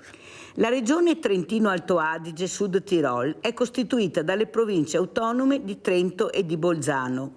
Ulteriori forme e condizioni particolari di autonomia concernenti le materie di cui al terzo comma dell'articolo 117 e le materie indicate dal secondo comma del medesimo articolo alle lettere L limitatamente all'organizzazione della giustizia di pace possono essere attribuite ad altre regioni con legge dello Stato, su iniziativa della regione interessata, sentiti gli enti locali nel rispetto dei principi di cui l'articolo 119. La legge è approvata dalle Camere a maggioranza assoluta dei componenti, sulla base di intesa fra lo Stato e la regione interessata. In futuro non ce ne sarà per nessuno, le regioni dovranno legiferare, saranno in piena autonomia e vedremo, dopo tutto quello che abbiamo detto, hanno sentito, di cosa hanno preso appunti. Un appunto invece che continuiamo a leggere è il caso Vajont di Odone De Michelis, Michaela Coletti, Guido Toffolo, Psicologia dell'emergenza. Avete sentito ieri il professor Casanova cosa ha detto sulla diga del Vanoi? Allora, eravamo arrivati a questa testimonianza molto importante di Matilda Coletti, dove parlava del suo papà che stava lavorando, e noi continuiamo. Arriviamo a quel 9 ottobre. Mio padre faceva il turno dalle 14 alle 22 alla centrale di Gardone. La mamma lavorava all'albergo Marina e ogni volta che aveva terminato il turno si faceva trovare fuori poco prima che lui andasse a prendere. In casa c'eravamo io, ancora alzato in cucina, Leila, che era nella cameretta dell'ultimo piano, dove avrei dovuto andare a dormire anch'io, Michaela e Giancarlo erano invece nella camera dei miei genitori. Michaela aveva un lettino ai piedi del letto matrimoniale e Giancarlo dormiva nel lettone con loro. Non so quali ore fossero, ma ad un certo punto dalla serata mancò la luce ed io andai in camera da loro per controllare se Giancarlo stesse dormendo e portar via con me il gatto Poldo che era solito dormirgli sul cuscino. In realtà non ricordo se Michaela in quel momento stesse dormendo, ma so che aveva un pigiama rosa e grigio a grosse righe che le aveva regalato la zia Lisetta da Torino. La camera aveva un grosso armadio tra il letto e il comodino e nel girarmi per andare dal lato opposto del letto sentii un gran vento che frantumò tutti i vetri. Poi vidi un gran buco nel pavimento e questa grandissima forza che mi spingeva dentro. Subito dopo una grande botta è il mio pensiero che diceva proteggiti i denti, poi buio completo. Giancarlo, mio fratello, non vuole mai parlare del Vajont, non è mai andato in cimitero. Non bisogna neppure azzardarsi di dirgli che è di Longarone, perché si rifiuta di ammetterlo. Ora abita a Belluno, ma lavora a Longarona. Io non so come faccio a passarci ogni giorno. Non vuole inoltre che si parli di nostra mamma, di mio papà. Non vuole sentire parlare di niente e di nessuno che riguardi il passato di Longarone. È come se fosse nato sotto un fungo. In verità lo capisco, anche per me è stato difficile cominciare a parlare. Io mi sono ritrovata in posizione verticale sotto le macerie, mentre mia sorella Michaela e Giancarlo erano rimasti sotto di me di pochi metri. Avevo un piede completamente bloccato dalle macerie e cercavo di muovermi per tirar fuori mio fratello. Lui era coperto e protetto da una specie di capanetta di ferro. Non so cosa fosse, non vedevo bene, era buio. So solo che cercavo di prenderlo per portarlo vicino a me. Michaela invece era sepolta dalle macerie, aveva solo un braccio e una gamba fuori che muoveva continuamente. Salvarono prima loro e poi me, perché erano più piccoli.